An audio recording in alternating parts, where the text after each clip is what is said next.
the one from last year.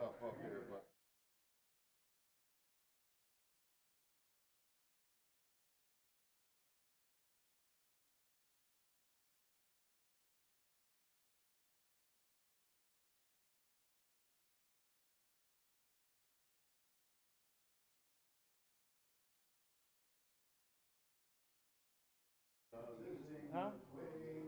What's that? Oh, oh, really? Oh, see, y'all should have like 5 schools come here, man. Make it. I mean, they should cut it down to like 3 teams and make it get, so you can really have a good wide selection of players. Because you don't have enough kids at the one school anymore. Right, right, right. They need to consolidate for football, just like they do for other sports. Consolidate for football. Right. Yeah, because all you need is 8 players. You can get 8. You can come up with 8, 10 players. But football, All right. All right, we're getting ready. See the white shot of the field.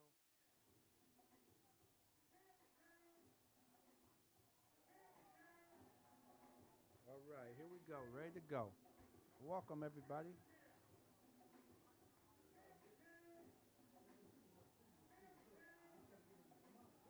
Yes, indeed. Good evening, everybody, and welcome to Section 5 football. Tonight's contest, the East High School Eagles is hosting the McQuaid-Jesuit Knights tonight here at East High School, a beautiful stadium here at corner of Culver and East Main Street. We're getting ready for kickoff. Teams have just come out, getting ready for the national anthem. Should be a good contest.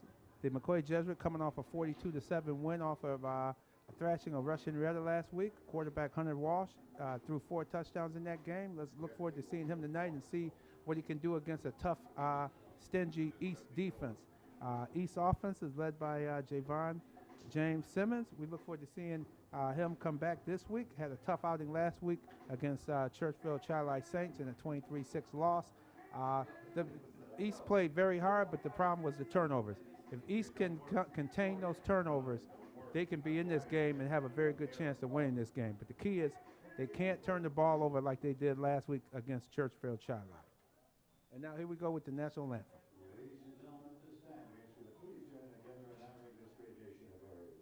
So you please offer proper respect for our nation and our flag by standing in place. And gentlemen, please remove your hats as we honor America with the flag of our country's national anthem.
There we go. Very good with the national anthem.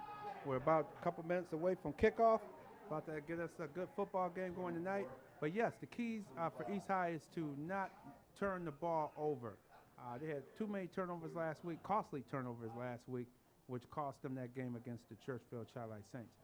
They're coming up against a hot McQuaid team, coming off of thrashing of Russian Rieta 42-7. As I said earlier, Hunter Walsh threw 4 touchdown passes in that game. He has a strong arm. There doesn't seem to be any wind like it was here last week, so he should have no trouble throwing the ball. So it should be a good contest. We're going to look forward to seeing what takes place with this game. We're going to see the East Eagles as they come out for the towing toss. I believe they're coming out. Yeah, they're coming out now. Get ready to come out on the field for the towing toss, as they should have coming up. But you should see, keep an eye out when you're watching tonight's game. Watch the East Eagles on offense. Look out for Freddie Brock, number 8, Freddie Brock. He's a very exciting player. If he gets a step on the defender, watch out. He could go all the way every time he touches the ball. Look for senior wideout Jalen Holmes, as well as junior wideout Malik McCray. These guys can also make a big play for the East Eagles. So keep an eye on those guys, as well as Javion James Simmons. And also look at the two linemen, the line. When you're looking at the line, if Jakeem Williams, number 77, and Bobby Seawright, number 78, both of these guys are 320-pounders on that line. If they can pound the ball behind those two guys, those guard and tackle, you're going to see East contain the ball, because they must keep the ball out the hands of McQuaid offense. McQuaid offense is hot right now. Keep an eye out for their offense from quarterback Hunter Walsh. You also have wideout Michael Lippa. You keep an eye on Ben Beauchamp, and also Jakeem Mundy. Keep an eye on these guys. It's going to be an interesting contest. Look like McQuaid will be kicking. McQuaid's going to kick to. They're going to kick to East. So here we go. We're getting ready for the kickoff. So look like they deferred, and they will now, instead of McQuaid won the toss, instead of receiving, they're going to kick the ball to East. Similar to last week's strategy that was done by Churchville Childlight. So let's see how this works, and if this has any bearing in the first quarter on field position, because there really isn't no wind. There's no wind as of right now. So let's see how that plays out as we wait for the teams to come out on the field, the special teams to come out and line up, and we'll have this game off shortly. We're going to have number 11, Alex McNulty.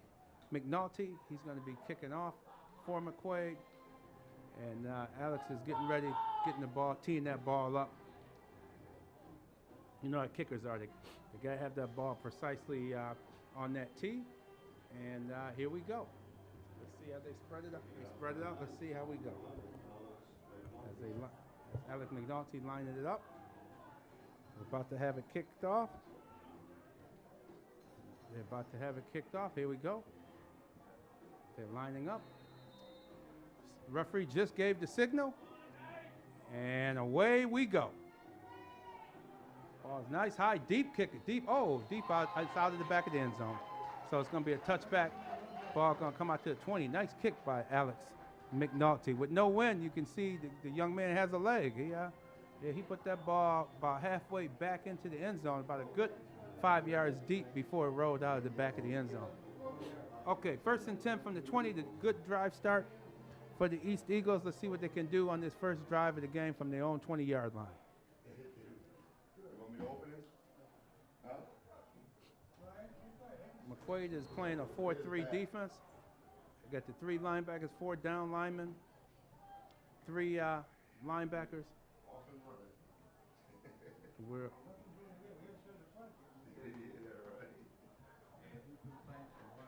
Got you. I'll bring you up one. waiting on the football or something. We have some kind of delay.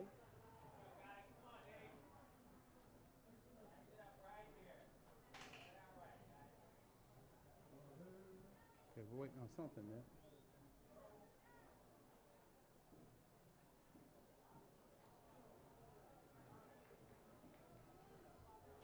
Still waiting here. I don't know what the delay is. Oh, equipment. Oh, we're getting equipment repair. Here we go.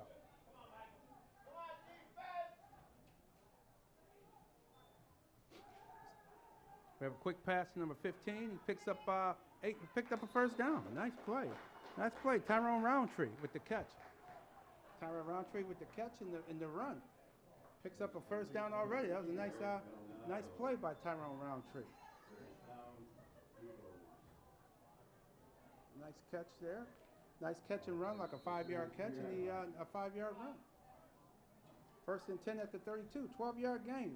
That was a 12-yard gain by Tyrone Roundtree. Nice play. 1st and 10 from their own 32. We got encroachment by number 33 on the 32, Mike Carnes. Mike Carnes encroached.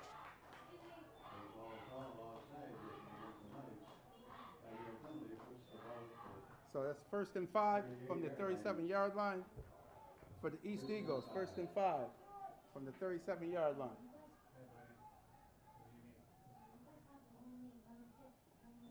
Oh no, he missed the ball. Oh, terrible play by quarterback Javonte James Simmons. He missed the snap. He got to be able to get that snap. He had trouble last week with the snap, but he missed it, and he got to get that ball.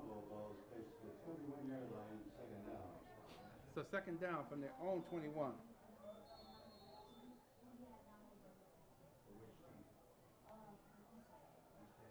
It's almost a 20-yard loss. Man, it's going to be second down about 20.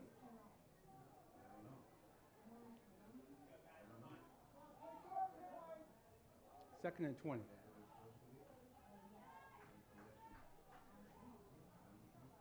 Javonte calling out signals.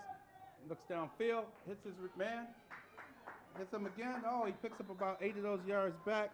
That was Tyrone Roundtree once again.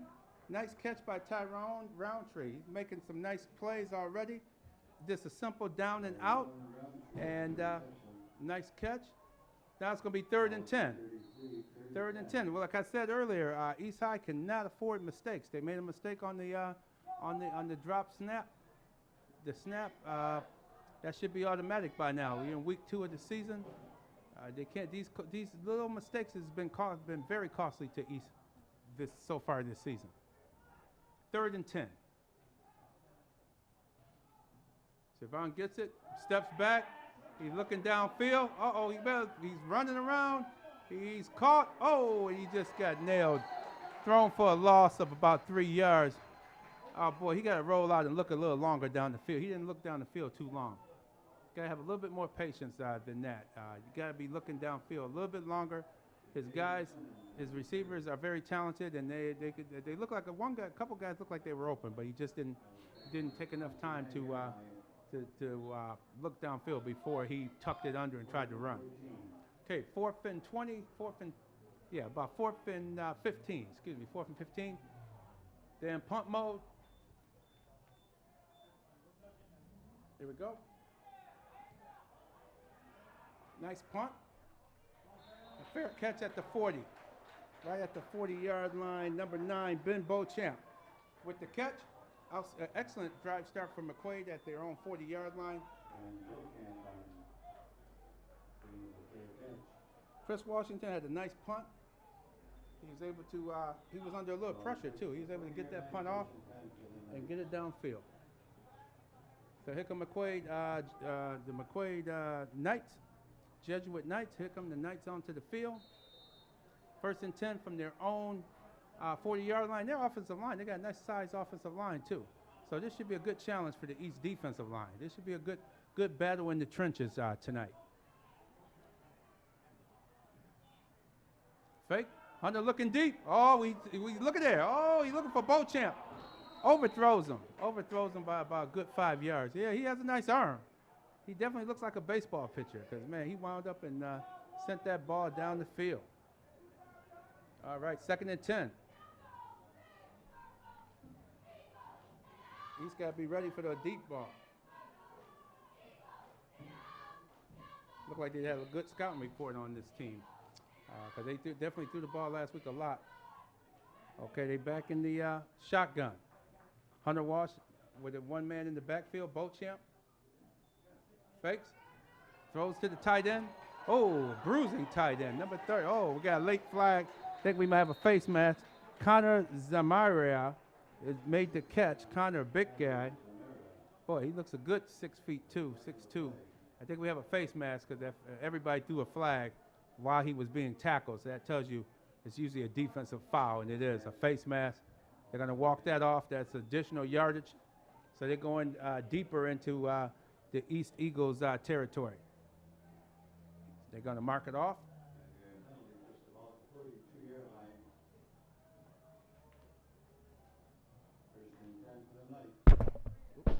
First and 10 for the Knights. 10 for the Knights. Ball here at the first and 10 for the Knights. Ball at the 42. Hands off to number 8. 8 comes through the hole. A.J. Fina. A.J. Fina stopped after a short, very short game. A.J. Fina stopped after a very short game. It looked like 1 yard on the play. 1 yard on the play. Good stop, because that's one thing. They have a good defensive line.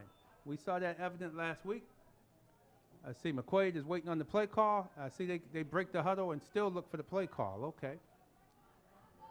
Now they're getting set. A.J. Fina in the backfield. Hunter Walsh in the shotgun. There we go. Oh, nice pass. Right over the middle. Number 9 picks it up. Ben Beauchamp. Beauchamp looked like he's going to be his guy so far tonight. Beauchamp makes the catch. Picks up about 2 yards short of the first down. Going to be 3rd and 2. Maybe 3. A long 2. 3rd and maybe 2.5. Let's see what they're going to do. See if they're going back to the run. Or they're looking up in a formation where it looked like more of a running formation. Let's see if they're going to go man-to-man and see if they can just bull rush this ball. Oh, the fakes. Hunter rolling out. He might keep it and run with it. Throws. Oh, he throws back across his body. Nice catch for a first down. And that was picked up by number 17. Kevin Fox. Kevin Fox, nice catch. That was catch. That was going across his body, too. Very nice stop. That's not an easy catch. So we see first down at the Eagles' 24-yard line. McQuaid driving. Had a good drive start from their own 40-yard line, and they're marching right down the field. Here we go with power run. Number 8 got him for a short gain. A.J. Fina. A.J. Fina, he picked up maybe 2 yards on that play. Once again, the line, and they having a hard time there with number 78, blocking 78, Bobby Seawright.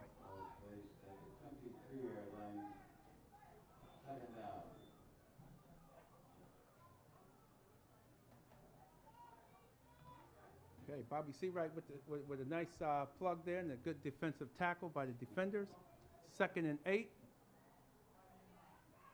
from the 23-yard line. Fakes to Fina again, goes over the middle. Oh, nice defensive play by number 1. Number 1 came across. Malik McRae jumped. He tried to jump the route, but he got there in time to knock it away from Ben Beauchamp, which leaves us a 3rd and 8. 3rd and 8 from the 23-yard line. There's time for the Eagles. Eagles got to come up with a stop. This is a very big play here. One of the first big plays of the game tonight. 3rd and 8 from the Eagles' 23-yard line.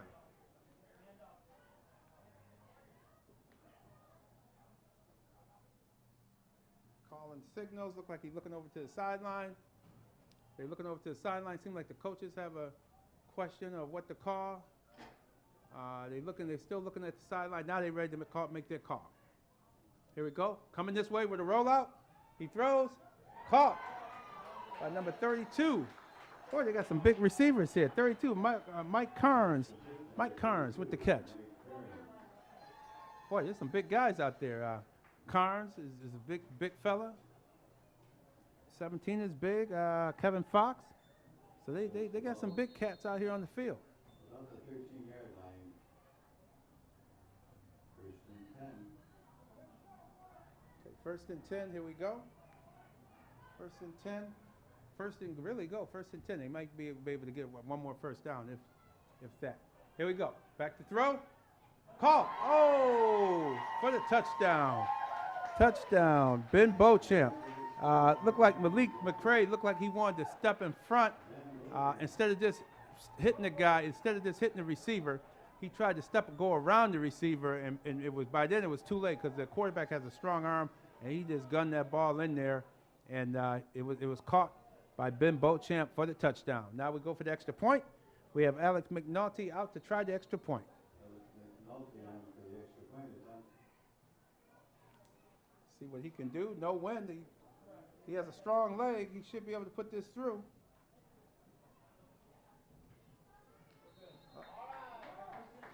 And it's good. It's good. So they're up 7-0, early lead. They came out with a nice drive, start from their own 40. And the key to that drive was there was no penalties. They did not hurt themselves. They didn't fumble the ball. They didn't make any mistakes. They drove the ball down, and they ended up getting the score.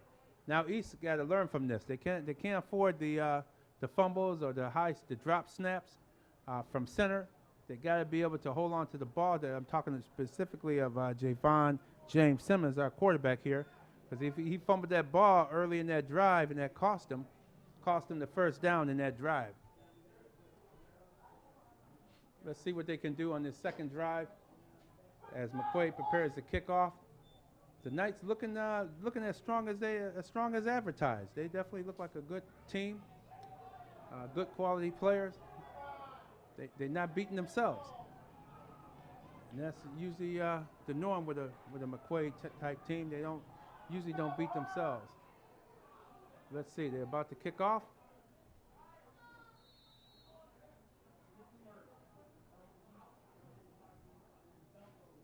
Here we go. Did we have a kickoff? Okay, and it's called down in the end zone. I guess it's officially down there.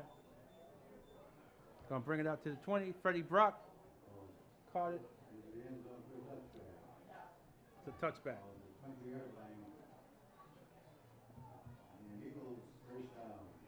So here we go. We have first down coming up. Let's see what we can have here. Good drive start from their own 20-yard line. Let's see, here we go. James Simmons. See if he can lead his team on a drive here. Get his team going. They got to get him going again.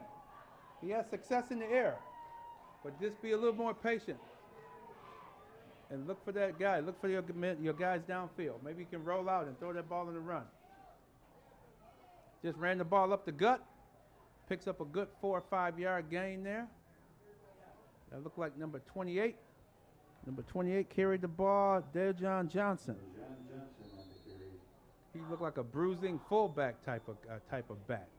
He went right in between the tackles and picked up about a good 4 or 5 yards.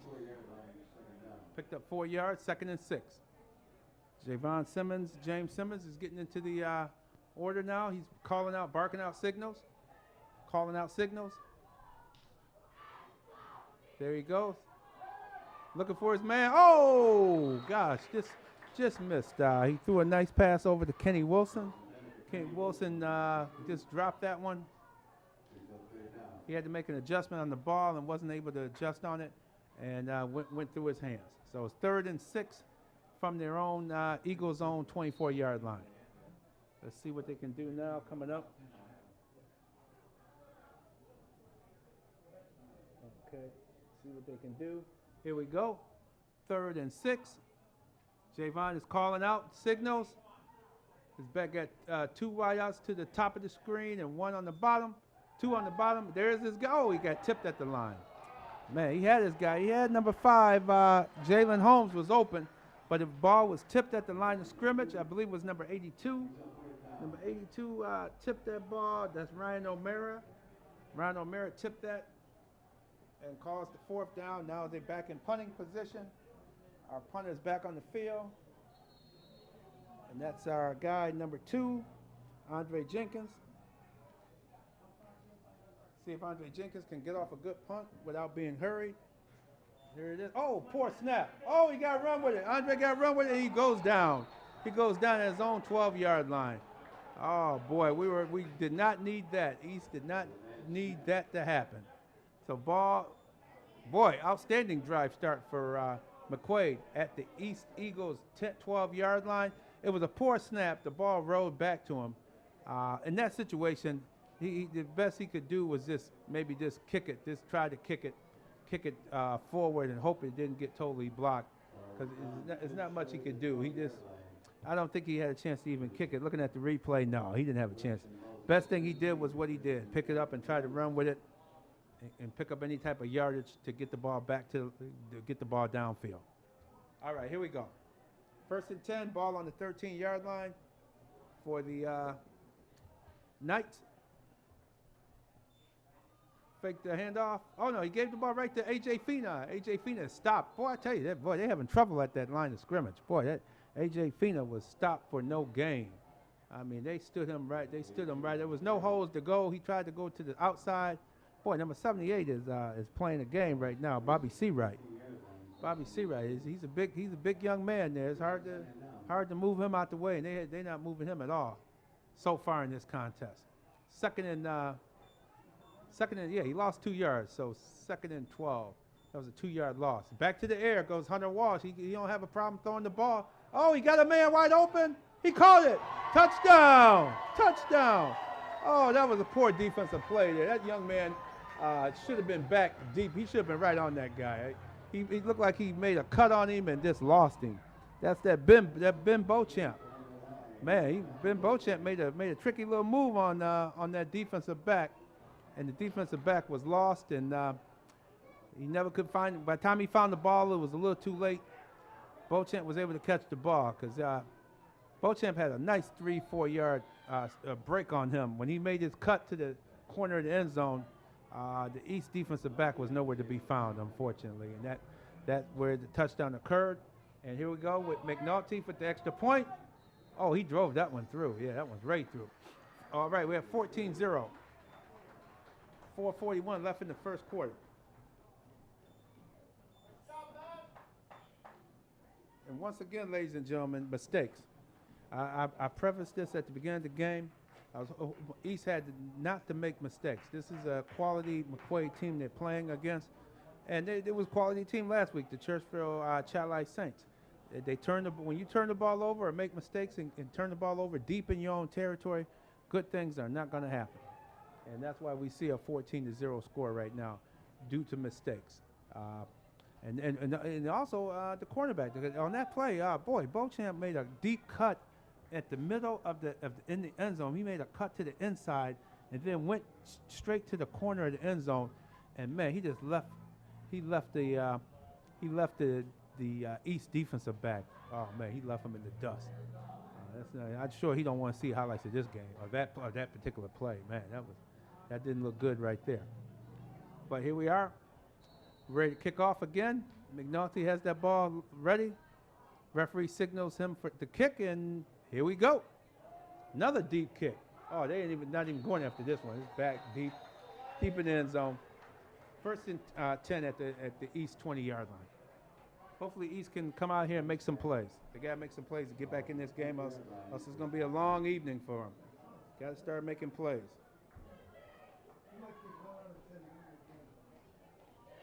They got to start making some plays here. If they don't start making plays, we're going to be here for a long one. Beautiful evening too. Beautiful evening. The sun is out bright. Very little wind. East is at their own 20. James Simmons is in the shotgun. They're not bad. East is running play. They're getting some quality plays. Handing off to the bruising fullback, Deljon Johnson. He didn't get upfield. Looked like he might have lost a yard. So it's going to be 2nd and 10. 2nd and 10 from the 20. Because he just got to the line of scrimmage. No gain. Let's see what he can do. See what can happen here. See if they can make a play here and get this ball going downfield.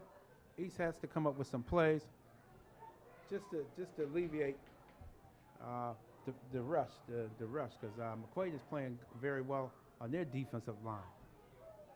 Let's see, here we go. A little movement on the McQuaid defensive line. They fake. Oh, nice fake. Oh, ran right into a would-be tackler, Mike Maloney. Mike Maloney took the quarterback down. Gain of 1 yard. Going to be 3rd and 9. See what they can do on 3rd and 9. All right, going to 3rd and 9. Okay, going to be 3rd and 9.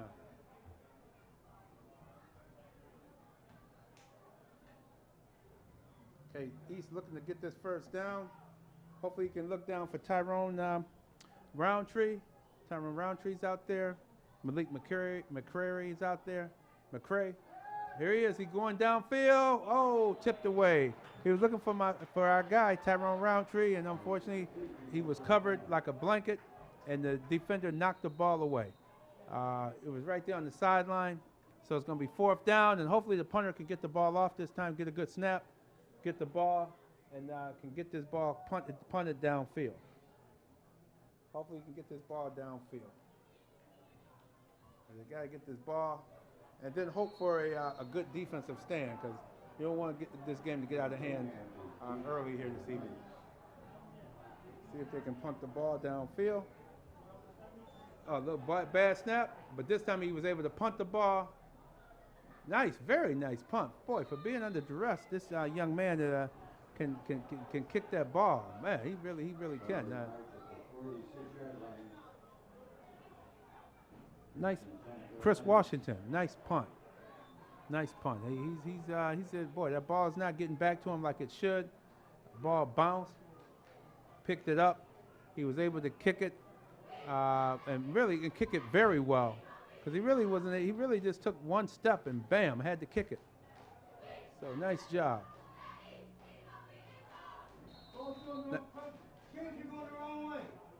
So here we go. Okay, we got 1st and 10 from McQuaid. Once again, another excellent drive start from their own 46. Yeah, we see just the stakes are going in the wrong way there, as we see. They got to change that. Yeah, they got to change it. Somebody didn't catch it there. Thank goodness they caught it.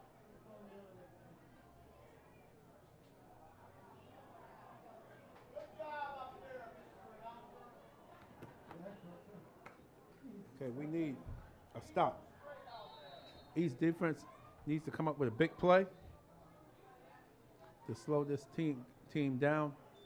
Hand off to A.J. Fina. Fina stopped for roughly a 1-yard gain. Very nice stop for A.J. Fina. Nice stop on A.J. Got him stopped. Nice play. Number 12 got in there. Everybody got in there, made a play. Javon James Simmons, our quarterback, made a nice stop in there. He got in there on that play. I guess, heck, he's been getting hit all game. Glad. I guess he said, hey, it's the turnabout fair play. Let me lay some leather on somebody from the other team as a defensive player. So that was a nice stop. 2nd and 9. Walsh goes from under center. He's under center now. He might be looking for his guy. See if it looks like a running formation. Yep, he hands off again. Oh, number 9, Beauchamp. Busts his through. Oh, he keep moving. Oh, that's not Beauchamp. That's number 8. That's A.J. Fina. A.J. Fina, oh, he broke loose this time. This time, A.J. Fina gets a big gain. Good run. Boy, they did a trap play on the tackle here.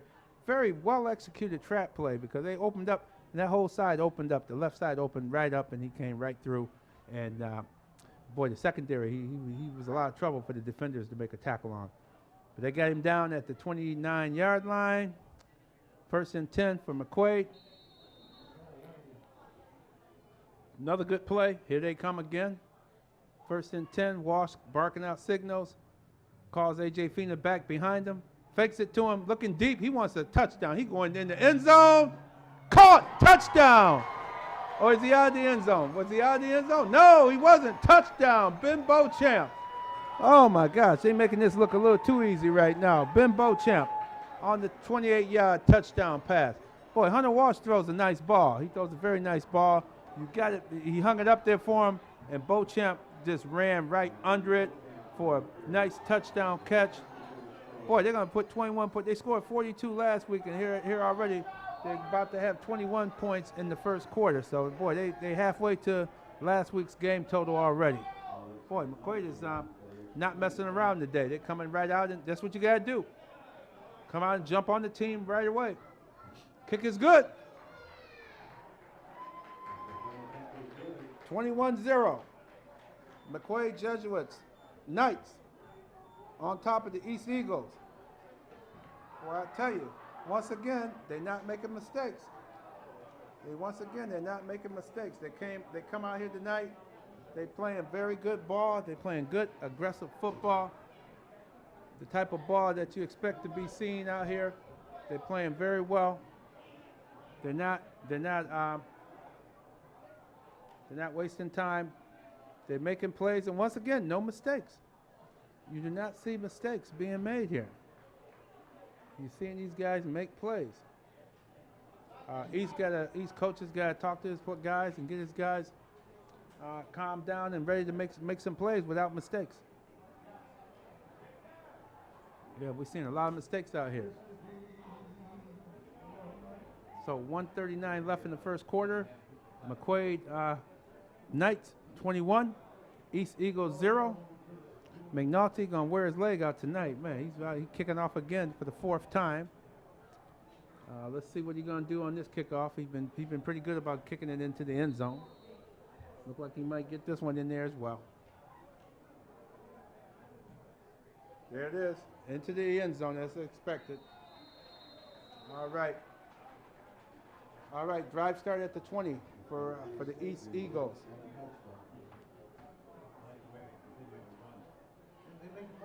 Let's see what East is going to do now. They really got to do some playmaking. Allow this quarterback to open up the offense to try to get back into this game. They got to get this ball downfield. Fake the run, maybe fake the run to the fullback. Use 28 as a blocker to help block, keep the pass rush off Simmons, James Simmons, and allow James Simmons to roll out and throw the ball to his receiver.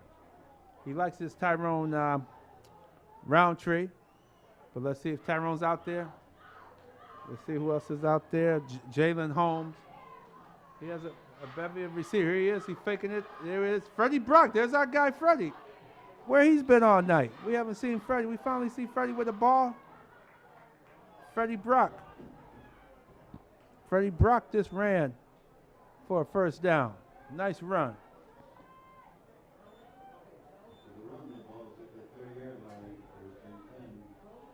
Yeah, there we go. He answered my question. We need more Freddie Brock. We haven't seen him. He's been quiet. You get the ball to him, he's automatic excitement. Hard to bring down. Here we go. James Simmons calling signals. Here we go. Fakes to Brock again. Fakes to Brock. This time Simmons runs with it. Oh, there you go. Two well-executed plays in a row. This time he faked to Freddie Brock. Gave the ball, James Simmons tucked it back in and ran it itself and picked up about 12, almost 15 yards on the carry. That's what you got to do, East. You got to mix it up. You got to run the ball. You got to get them off balance with some off-balance run plays or off-balance pass plays. Get the ball. Get them off balance. You got to get them off balance. Got to get these guys off balance. So here we go. 1st and 10 from the 44. They adjusting the clock, making a slight adjustment with the game clock. There we go, and now we're ready to play again. Here we go. 1st and 10 for East. Hands off to Freddie Brock coming this way. He gets a block, picks up about 2-3 yards on the carry. That's what you got to do. Keep getting positive yardage. Keep getting positive yardage, making plays. You got to keep getting that positive yardage and making plays here. The play calling is getting better. James Simmons, maybe he may come with a play fake, go with a pass play down the field, but you got to keep the Knights defense off balance. You got to keep them off balance. You have a lot of good speed on your side of the ball as well. Use that speed, get your guys down the field. Here we go. He's calling signal. Oh, 34 look like he wants to blitz. 34, 37. 2 linebackers. Yeah, here they come with a blitz. Oh, he kept it. Oh, now see, that would have been a good play for a pass play. For fake it, because they were blitzing. They let you know they were blitzing, and East did not take advantage of that blitz call. They shot the gaps, and the gaps are in between the tackles. Anytime you run in between, your linebackers or defensive player go in between the linemen. We call those gaps. And when you come through in between the linemen, you just busting through trying to disrupt things, and that's what they did. They disrupted that play in the backfield, and he faked the handoff to Freddie Brock. James Simmons kept it himself. and picked up a couple yards. That's the end of the quarter. As we change fields, same sides of the field, it's going to be 3rd down and 8. We got Mr. Fontenette is here today. He's a local legend. Got a lot of legends out here today. Yeah, Mr. Fontenette is here today. He's here enjoying the contest. So we're going to have 3rd down and 8 yards to go. Maybe I even catch him at halftime, get a few comments from local legend, Mr. Fontenette. So we see what's going on here. As we have a timeout in the action, it'll be 3rd and 8. East at their own 47. End of the first quarter, McQuaid is up 21-0.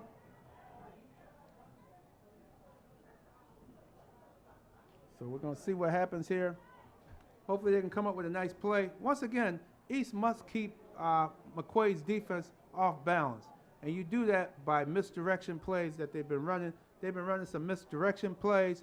They've been running some nice, successful runs inside and running outside of the tackle when you run misdirection. And when you have misdirection, meaning you fake the ball one way and then run the ball the opposite direction of where you're faking the ball. That gives the team an opportunity to make a play. Here we go, 3rd and 8 from their own 47. We'll see what we can do here. Here we go, 3rd and 8. All right, there he is, back to pass. James Simmons back to pass. Oh, ball is tipped. I think that's about the 2nd tip. And once again, that's number 82. Number 82, Ryan O'Mara. I would stop throwing the ball over at that Ryan O'Mara side of the field. Maybe look to the other side and start, or take a deeper drop and throw that ball over him, because he should not be knocking the ball down like this. This is about his 3rd deflected pass of the game already, and we're just early into the 2nd quarter.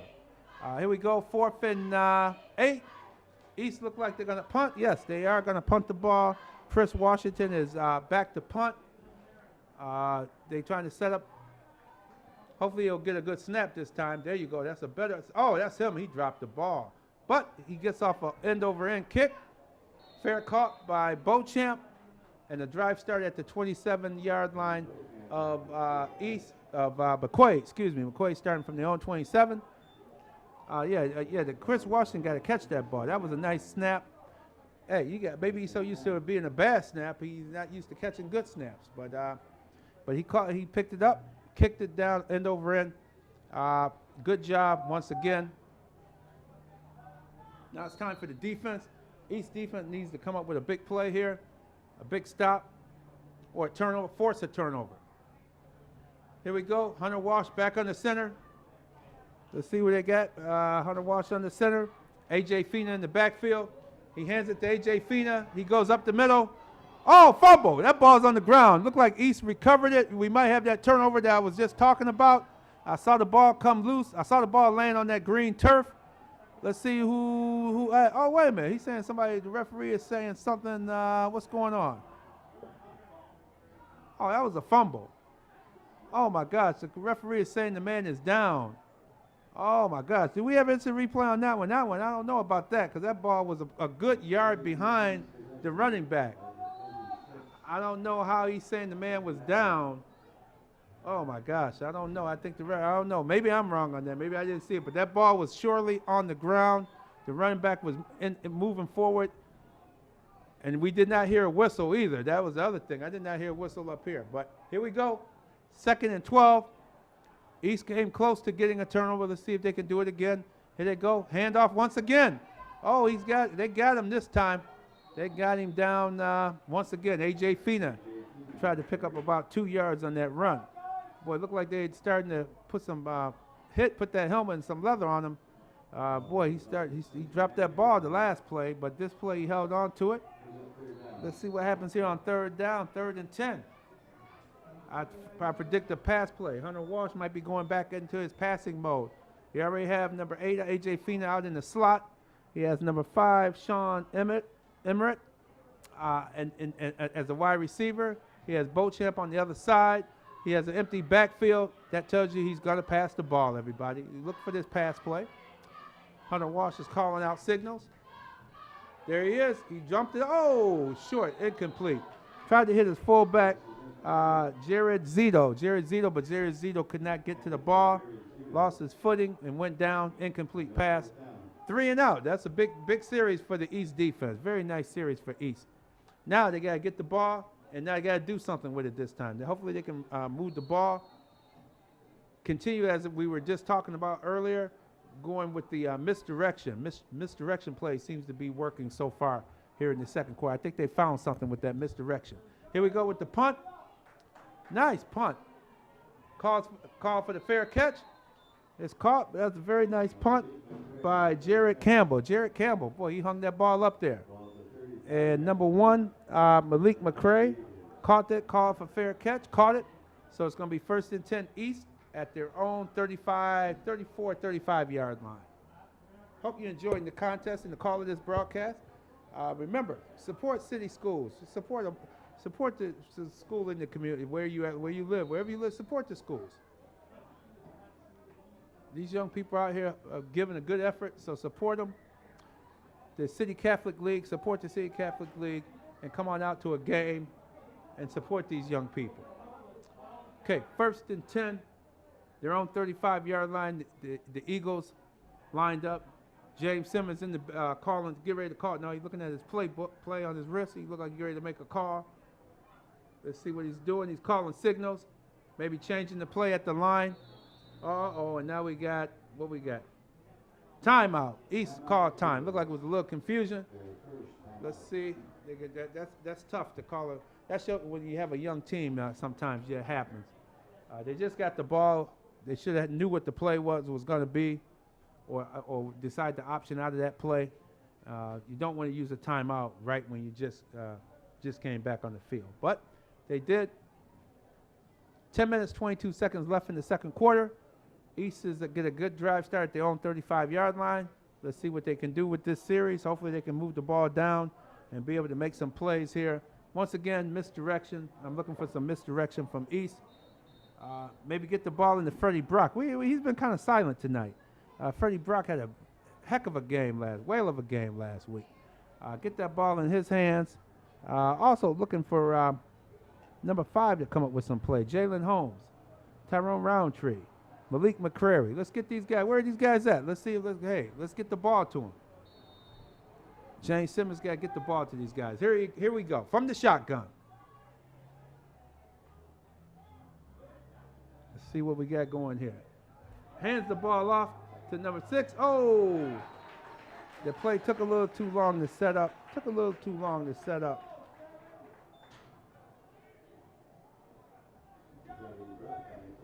All right, our YouTube viewers, just apologize for the audio issue in the broadcast. Apologize for that if you're having trouble for our YouTube viewers. Keep an eye there. Keep an eye out. That was a run. Loss of 3 yards. That was a very well-defended play. They pushed the tackle back and held the tackle up long enough that the linebackers came in and made the play. 2nd and 13. We're 2nd and 13.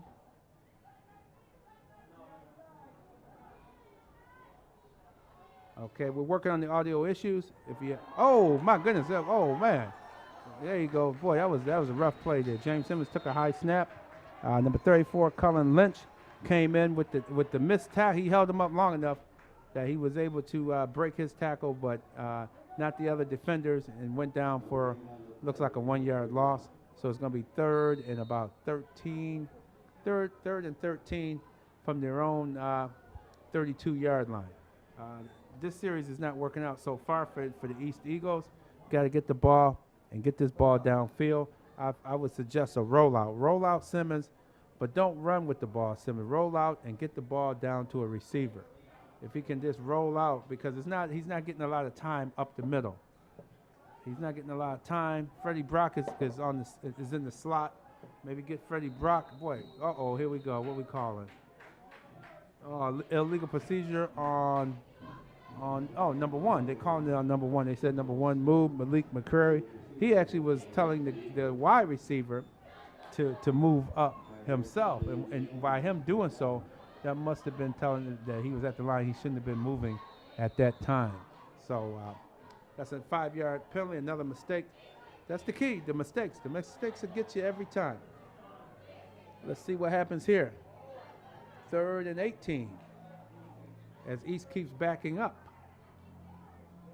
James Simmons calling signals. Offside. Legal procedure. Number 6 took off.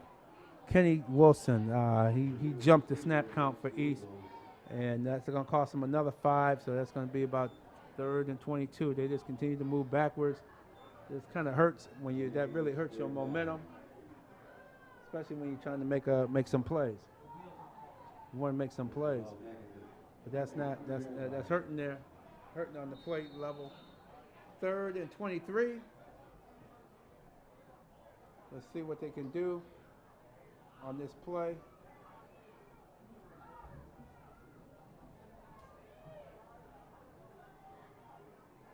Here we go. He drops back. Look, there you go. Get the ball down. Get him out there. Oh, he just overthrew him. Just overthrew Malik McCurry. But that's really what one of the few options you had. Get that ball downfield, and he just overthrew him. Just overthrew him by about 3 or 4, about 5 yards. 5 yards. He once again he got to have a little bit of patience. Let the guy run the route, then put the ball up for grabs. He actually had time to sit back there a little bit longer than he did. And he threw that ball a little too soon. He should have held it a little longer and then threw the deep ball, because it wasn't a bad throw. He just didn't allow his receiver time to get down the field. Okay, here we go. We got Chris Washington back to punt again. See if Chris can get this one up. Here we go. Got it. There you go. Oh, not end over end punt. Comes to midfield. Beauchamp picks it up right at midfield. He cuts back. He's going backwards, trying to make some moves, and he's caught and surrounded at his own 45. So he lost about 5 yards on that punt return. Ben Beauchamp came back, tried to make the play there. Lost some yardage, but hey, either way, you're still in good field position. Still in good field position at your own 45. Time is 7 minutes, 41 seconds left in the second quarter. We're having a good play here. Once again, East defense now needs to come up and make a play. See if they can make a play. They can come on and make a play here, get another stop, or better yet, get a turnover. And once again, hopefully you YouTube viewers, hopefully our audio issues have been rectified. We apologize for any issues with our audio on YouTube. So we hope that will be rectified. Hope that will be rectified in a minute. So here we go. Goes back to pass. He's rolling out. Hunter Walsh throws it right to number 5. He completes it to Sean Emmert. Sean Emmert picks up at least 5 yards. Sean Emmert picks up 5. Nice play. Leaves them with a 2nd and 5. As we go with 2nd and 5. And Hunter Walsh looks good. He looks a good young quarterback. I like how he's a junior. He has a nice strong arm, and he really can throw that ball on the run. He can throw that ball on the run. He has A.J. Fina. A.J. Fina in the backfield. We have flags. 5-yard penalty on McQuaid. They're going to march that off.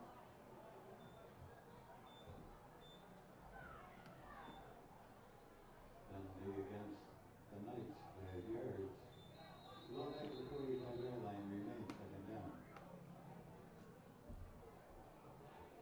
Remains 2nd down. 2nd and 10. Here we go. Hunter Walsh calling out signals. Got A.J. Fina. He moves him out of the backfield. Looks like he's going to go deep. He breaks the tackle, throws. Oh, missed tackle by number 12. Simmons, that was poor.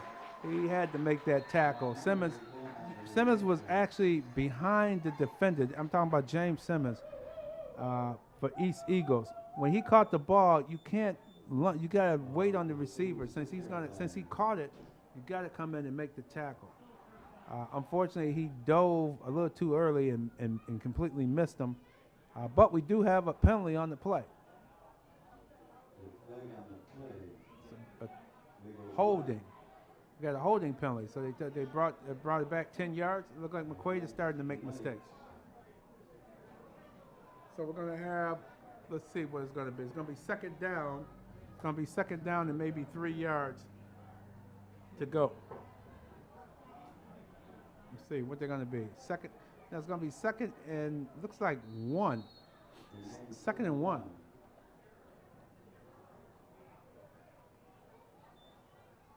So second and 1 from the Eagles 44-yard line. Hunter Walsh barking out signals.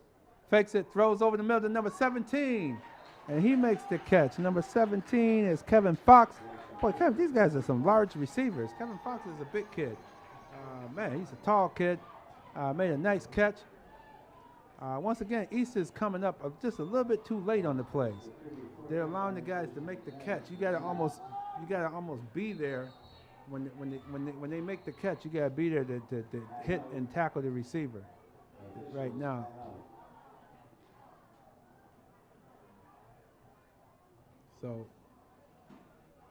So we have official timeout, but now officials to mark the ball. First and 10 from the 34-yard line. Let's see, we have Hunter calling signals. He's looking down. He looks, fakes. He pump fakes, going deep. He's looking for 34. Incomplete. Just barely overthrew him. Just overthrew Cullen Lynch. He was looking for the running back. That's a fullback. Man, he had a fullback running deep downfield. And he was well covered. The only way he could have hit him was on that outside, and he overthrew him to the outside. So very well defended. That play was very well defended. We go to second and 10, and we'll see what we have next. But I'm very impressed with this Hunter Walsh. He gives a nice little head fake, pump fakes, but that didn't fool the defender on that play. He stayed right with him. Hunter Walsh has A.J. Fina in lone person in the backfield with him. Let's see if A.J. Fina he hikes, looks around, fakes, throws to the side. Oh, that's a penalty. Guy was hit in the back. Oh, man, nice tackle. But we got a clip. I believe it's on number 32. Number 32 clipped the guy in the back right when he caught the ball. So that should be brought back because that was right in front of me, right in front of us, right here, right in front of the McQuaid bench. It was a clip on number 32, by number 32, Mike Kearns. He clipped number 5, Sean Emmert, as the receiver was catching the ball. And you cannot clipping or hit anybody in the back. That's going down low and hitting somebody in their lower legs.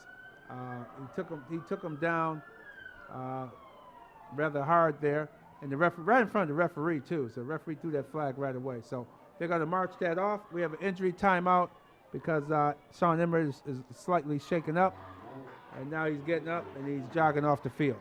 Thank goodness he's not hurt by that clip. But he's playing hard. I tell you, East gives you a good effort. There's nothing wrong with effort here. They give you effort. They got to quit making mistakes and make some plays to turn the ball, to get the ball back. Stop turning the ball over. It's second down. Just a good time to get a stop here. As McQuaid now is McQuaid is now making penalties. That's about their third penalty on this drive. So here we go. It's going to be second and 15 from the Eagles 40-yard line. Hunter Walsh is calling signals. He's looking around.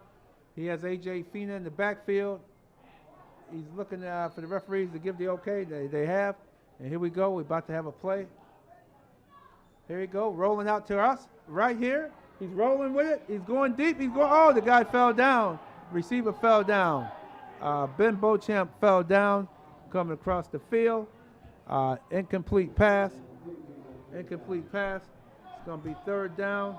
Third and about 15. Third and 15 from the 40-yard line. That was nice defended. Hunter Walsh, as I'm seeing, he had room to run. He looked obviously not a running quarterback. Because he could have ran and maybe picked up 5 or 6 yards on that play. But he decided to roll out and then throw it at the last moment before he reached the line of scrimmage. Here we go. Hunter Walsh calling signals. He has his buddy Fina waves out to the right side. He comes out again. He's looking deep downfield. He throws. He's looking for his guy. Incomplete. Looking for Beauchamp once again. Incomplete. We might have a holding penalty. I think it was, yeah, they threw a flag. I think we might have holding. It was a very late flag. Referee just threw a very late flag because the teams were already back up field. And the referee decided that he just threw a penalty, a flag. I don't know what. Oh, sideline warning. He's giving a sideline warning. Because I think the East bench was upset because it did look like it was a hold here in the backfield on one of their linemen. Number 58 was coming strong. Noah Al-Hakchima, he was coming real hard, and I think he was grabbed there. He was held there a little bit. McNulty back to punt. Oh, it's over his head. Uh-oh, here we go. He goes down. All right, okay, now the ball turns over. That's a big mistake right there. Now, East has an opportunity with an outstanding drive start from the McQuaid 38-yard line. That's the type of plays you got to capitalize on this type of play. The ball went over McNulty's head. Excuse me, that was Jared Campbell. Jared Campbell, number 81, is the punter. And the ball went over his head, and he did the right thing he didn't try to pick it up and run with it. He just dove on it to save them any other problems. Okay, here we go.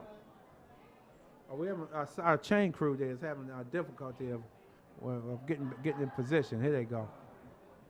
Maybe they thought it was a TV timeout or something. I don't know, but our chain crew is in place now. 6 minutes, 21 seconds to go, second quarter. McQuaid leads 21-0 over East. All right, James Simmons calling out signals. He has one man in the backfield with him. All right, here we go. He's looking downfield. Got all day to throw the ball. Roll out now. Take off. There you go. Oh, there you go. He took a couple shots too. Took a couple hits there. Number 17 laid the lumber. Kevin Fox. He looked like he likes to hit because he definitely put his shoulder down. And when you don't like to leave your feet as a running back or a quarterback. But he left his feet and he took a shot from Kevin Fox on the play after an 8-yard gain. Very nice play. But that's what he has to do. James Simmons has to be patient. Be a little more patient with the ball. Fake it. Look a little longer. If you can't find your receiver, then take off. But don't take off right away without really looking. Now he says maybe they're starting to calm down. He done took a few hits, and now you're getting, because a lot of times that's all it takes is to get hit a few times, and you start saying, oh, wait a minute, I got to do something a little better than this. We have a legal procedure. 5-yard penalty. So now it goes back to 2nd and 8.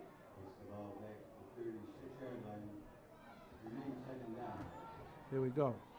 James Simmons is calling signals. He's still calling signals. Here we go. Fakes to Freddie Brock. Oh, he kept it himself. Nice play. Oh, he broke a tackle. Cover up that ball. Don't lose that ball. Yeah, he got to hold that ball a little closer to his body. Nice run. Nice decision not to give it to Freddie Brock because it looks like McQuaid is keying on Freddie Brock. They obviously looked at the highlights of last week's game against Churchville Chili Saints because they really, when he faked it to Freddie Brock, he had about 2 or 3 guys just go with Brock. And that was a smart move by James Simmons. A timeout is called by East. Timeout is called. It's 3rd and 3 at the 30. This is 2-down territory for sure. I guess East called time. They want to make sure they get this play right. Once again, McQuaid-Jesuit Knights 21, East Eagles 0, with 5:01 left in the second quarter. Let's see what play they're going to come up with. And remember, you can see this game later in the week on YouTube, on the Rochester School District network, and also go to YouTube and look this game up. McQuaid versus East. Look it up on YouTube, and you'll be able to see the rebroadcast of this game on YouTube and be able to watch it and listen to yours truly call the game, as well as seeing your players play. So keep that in mind. You can always do that each week. You can even go back on there and catch the Churchville Chili Saints game from a week ago. We're second week of the season. Football season in the air. And boy, where we're situated, we can sure smell those hot dogs and hamburgers being cooked on the grill downstairs. Boy, it sure smells good to have a good grill and smelling those dogs and burgers being prepared. And hey, it's football. That also tells you it's football season. Here we go. 3rd and 3. East from the McQuaid 30-yard line. He fakes it. Uh-oh. Oh, they got him for a loss. They came with a blitz. Number 32, Mike Kearns, the linebacker, shot the gap. And they blitzed him. They blitzed and forced him to run. It wasn't anywhere really to go. Once again, I think they should roll him out. I think they'd be a little bit better with a rollout rather than that. The option play is fine. The misdirection, fine. But go with a misdirection or go right away with a rollout. Roll him out so he can buy a little bit more time. Give him the option of throwing the ball, running or throwing. I think if you watch the Bills game tomorrow, you'll see Tyrod Taylor in more of a rollout fashion as well, rolling out and throwing the ball. He won't be sitting back in the pocket tomorrow. So let's see what East going to do. 4th and 3. Referee is over on the sideline talking to the East coach. East coach looks to be upset about something. Maybe he's still talking about the sideline being off the field there or something. But the coach seems to be pointing to something. So he's going to have them re-huddle.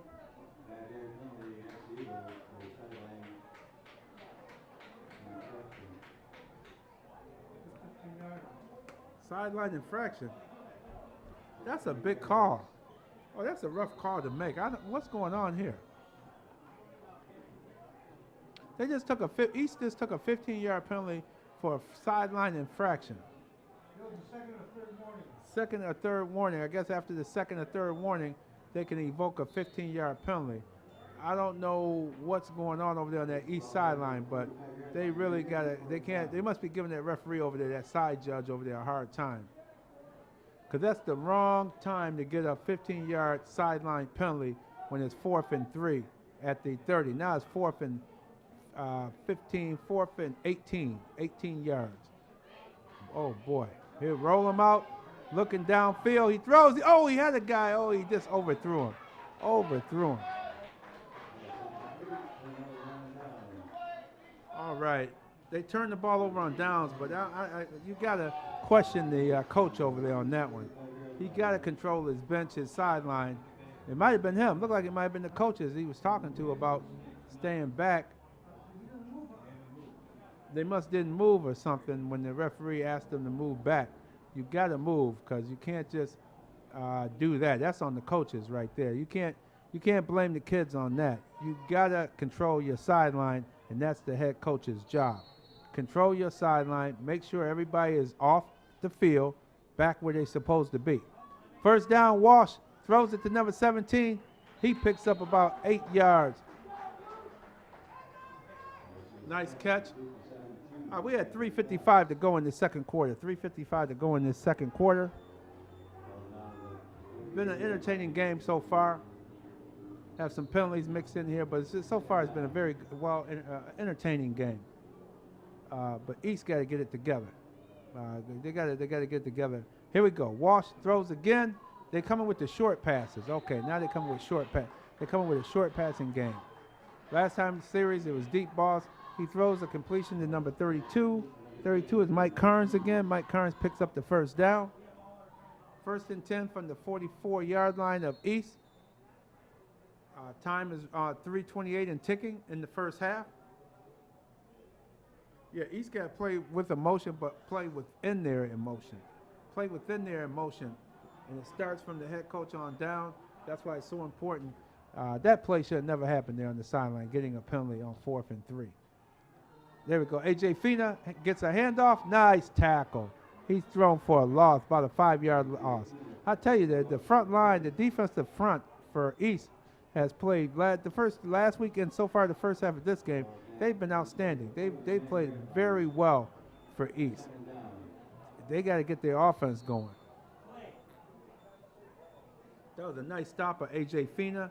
A.J. Fina tried to take it to the outside, and he was thrown for a 5-yard loss. Okay, here we go. 2nd and 15. Hunter Walsh back in shotgun. Got his right-hand man, A.J. Fina, there to the left of him. He's calling out signals. Looking downfield. Throws. Oh, he got a man wide open. Ben Beauchamp. Ben Beauchamp. Man, Ben Beauchamp, hey, we got to keep an eye on him because he must be doing some heck of a moves out here because he was wide open. The defender was about another 5 yards behind him when he turned around to catch the ball. Yeah, Beauchamp, nice catch by Ben Beauchamp. He's having his way with the East High secondary. All right, here we go. Hunter Walsh calling sick.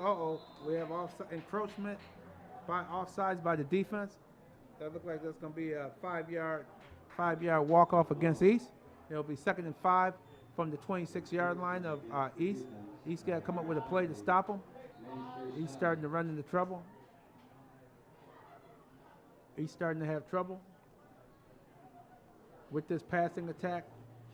Okay, Hunter Walsh looking deep. He going deep. He overthrew number 17. He overthrew his target, Kevin Fox. Just missed Kevin Fox on that one. It's going to go to 2nd down, 2nd and 5 from the 26-yard line. Yes, keep an eye on what's going on here. I'm looking for McQuaid to continue to pass the ball. A draw play would be really good right now. If they come with a draw, with mixing in a draw play. Nope, they're going with a pass. He looks deep. Oh, man, he winds up, and he really throws that ball. Man, he threw that almost onto the track. The receiver had no chance of catching that poorly thrown ball there by Hunter Walsh. So it's 3rd down. It's going to be 3rd and 5 from the 26. Once again, East is trying to make a stand here. They're trying to stop him.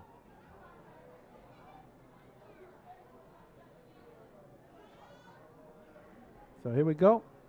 3rd and 5 from the 26-yard line. Let's see what East can come up with on this play. 3rd and 5. Beautiful sunset this evening. Boy, the sun is setting so nicely out here. All right, 3rd and 5.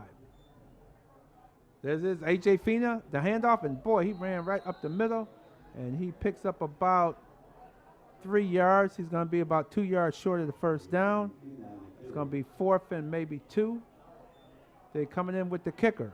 I believe that kicker is coming in, Alex McNulty. They're going to have McNulty try a field goal attempt. Yes, here comes Alex now. So it looks like he's going to try a 32-yard attempt.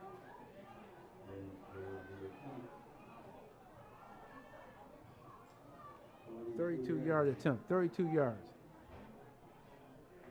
Snap is down, hold is up, kick is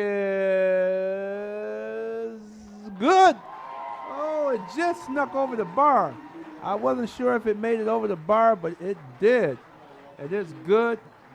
Alex McNulty with the 32-yard field goal.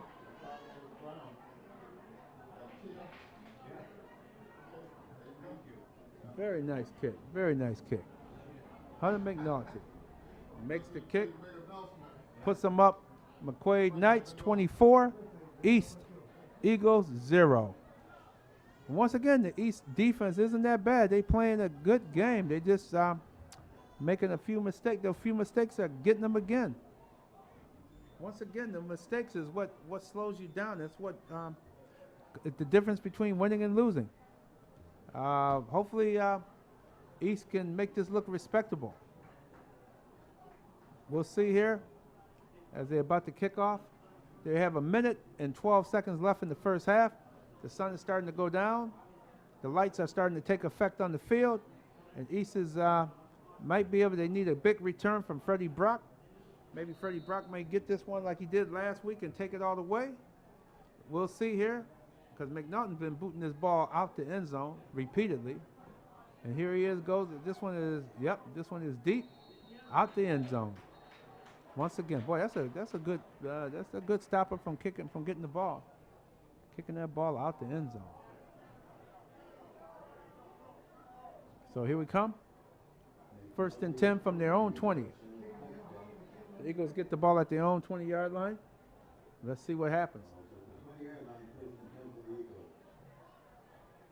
See what the Eagles are going to do. Once again, I would go with the rollout. I'll roll him out. I'll see what this young man can do on a rollout. He has a decent arm. Let's see if he can get the ball to some of his receivers as he's rolling out, because because he has some speed. Let's see what they get him. Hopefully he can break containment. Here we go. He's back to pass. He looks over here to the side. Oh, he throws a bad pass. The receiver was open. He just threw it too low. He was looking for Tyrone. He was looking for Tyrone Roundtree, but he bounced it off the turf in front of Tyrone because he was open. 2nd and 10 from the 20. Let's see what he can if he can make this play happen.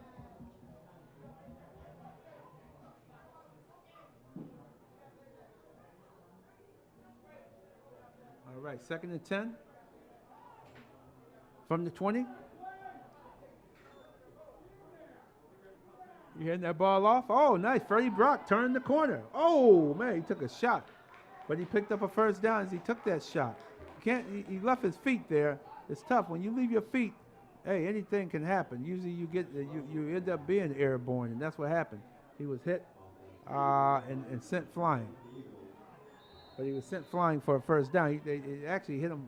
He picked up 2 extra yards. So a 12-yard gain by Freddie Brock. James Simmons back to pass. He's looking. He throws it deep. He's looking for his. Oh, number 1 didn't.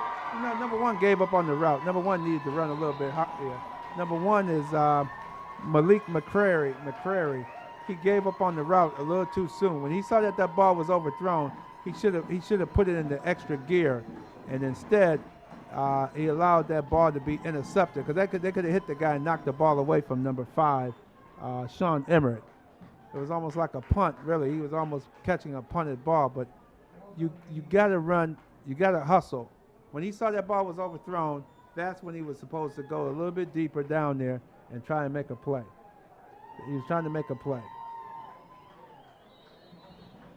But the ball was a little deep. I expect McQuaid now to hand the ball off, maybe get into the locker room because they're up 24-0. I'll be surprised if he's throwing the ball. He might, who knows? They may go deep. May want to try to finish this game off now. Let's see. Hunter Walsh calling signals. Oh, he's back to pass. He's looking downfield. He hit number 13 over the middle. Nice catch. First down. They call timeout. Timeout has been called. They have all 3 of their timeouts. So they're using one. Picked up the first down. And they look like they want some more. They're trying to score some more. Yeah, if you look back on that last pass that James Simmons threw, the receiver slowed down instead of speed. When he saw that ball was overthrown, you can't give up on the play. You got to run. Even if you're not going to be able to catch it, you maybe in that case knock the ball away from your defender from catching the ball. That's what you need to do on a play like that. Knock that ball away. People getting ready for the concession stands. I see a nice turnout tonight. Excellent turnout. I want to thank all the fans that came out tonight. A lot of fans are here. Both teams have a lot of support for this game tonight. A lot of people just went down to the concession stands. People are here having a good time, enjoying some Section 5 high school football.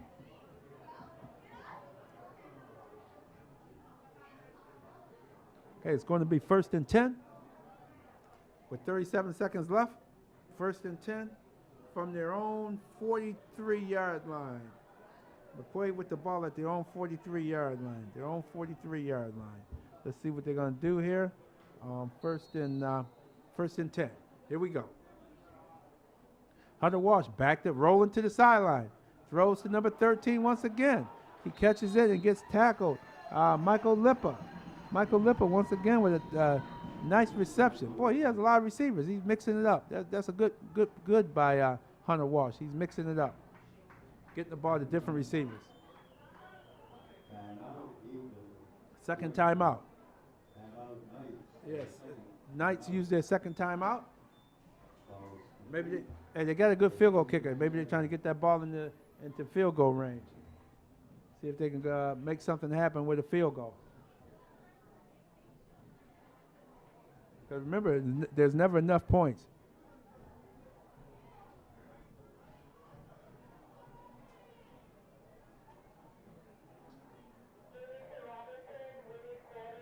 There's never enough points. There's never enough points, so you got to try and See if you can get yourself some more.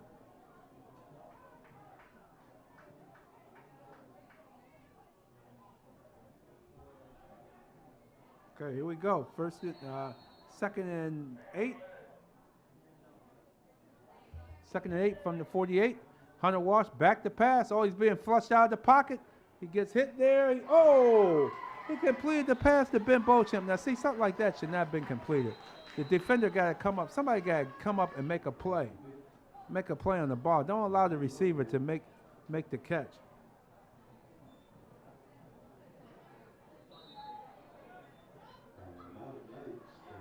They called their third and final timeout. Yep, they called their third and final timeout of the first half. They're trying to get that ball in the field goal range.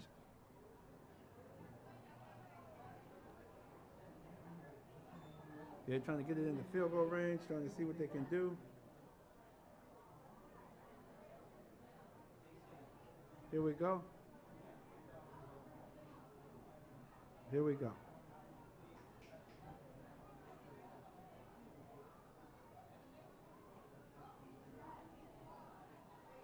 Here we go.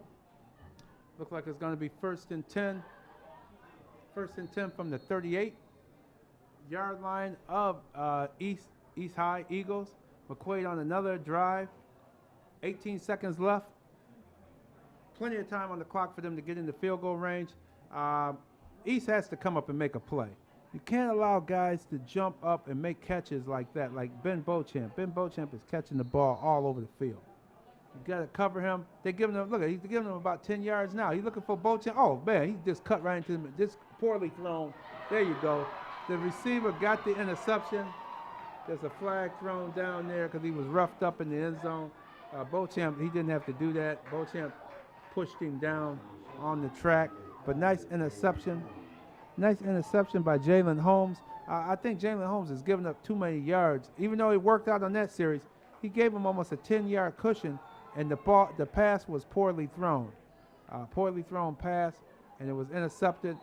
Referee called the penalty on Ben Beauchamp for pushing the player down away because they were up on the running track. Yeah, as you can see on the TV screen, this field is covered. You have a running track on the edge of the football field, and they're going to take the penalty right now. I think it's going to be about a 10, 15-yarder. So as they probably start from the 30 or 35-yard line due to the penalty, that you can't do that. You can't let your emotions get away with you. It was a bad play, bad throw, and he just made matters worse by pushing the young man down way out of bounds. So now he's telling the McQuaid team to get back off on the sideline. Telling them about sideline infraction. So from the 35, first and 10, the Eagles from their own 35. Let's see what James Simmons is going to do. I'll go with the Hail Mary. 11 seconds left. Hail Mary that ball. Fake it. No, he gave it to Brock. Brock is going to the outside, turns the corner, steps out of bounds with about 4 seconds left. Almost 5 seconds, almost a full 5 seconds. But that was nice. Brock, I tell you, they got to find a way to get that ball into Brock's hands. Freddie Brock is electrifying. The young man has the foot speed. He has the ups, as the kids say. He has those ups. So get him the ball. If you could, maybe even a bubble screen. To run some bubble screens in the second half, or some reverses, or just a straight up screen plays to featuring Freddie Brock. That would be something that East could be working on, even if not for tonight, for late in the season. There he is again. A nice handoff. He cuts through the hole, picks up another first down, and there we go. That's the end of the first half. We have it 24 for McQuaid, 0 for East. But that's only half of the story, y'all. We're going to be back with the second half, and we're going to see what goes on in the second half of this contest tonight. Should be a very good contest we have here. And we are at halftime, and we will be back for second half action.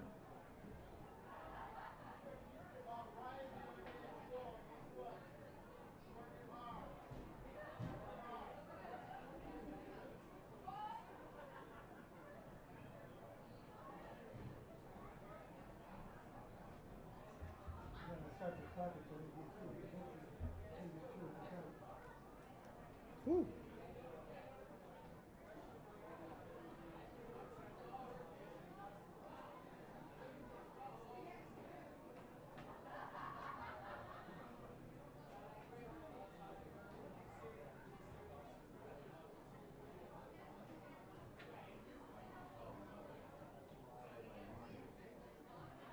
Oh, man. Ooh.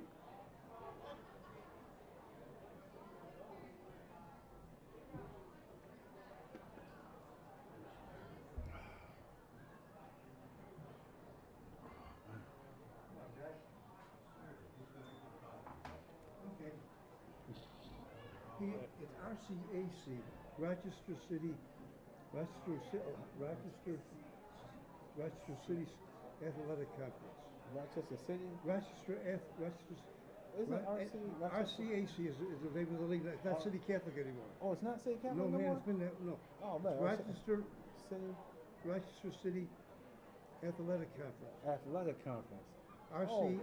RCAC. Thank Okay. you. Let me write that down. RCAC. Okay. Thank you. My pleasure. RC.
Okay.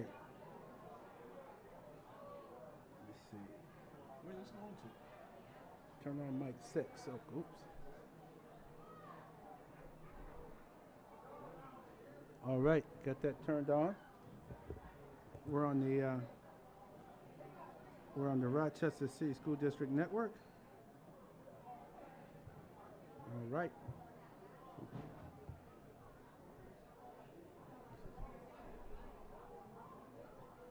On.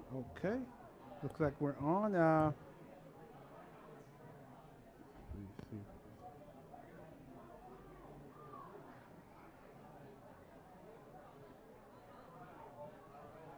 Yeah, Adrian Collier, his brother went to Pitt, and he was when LaShawn McCoy came to Pitt. That's when he lost his starting job to LaShawn McCoy. Oh, really? Yeah, his brother Kevin. Oh, wow. Okay. All right.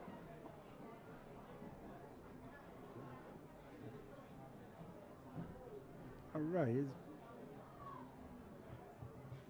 Yeah, I have Mr. Fontenette here. He's right next to me here in the press box. There we go. Here we go back here in a little bit. Yeah, move over a little bit closer here. There you go. There we go. There we go. Got you in there. There we go. We ready to go?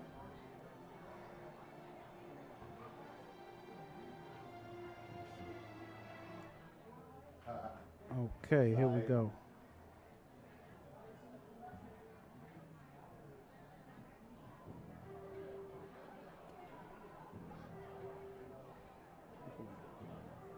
All right, we got the mic ready, ready to go. Ready to go for the interview.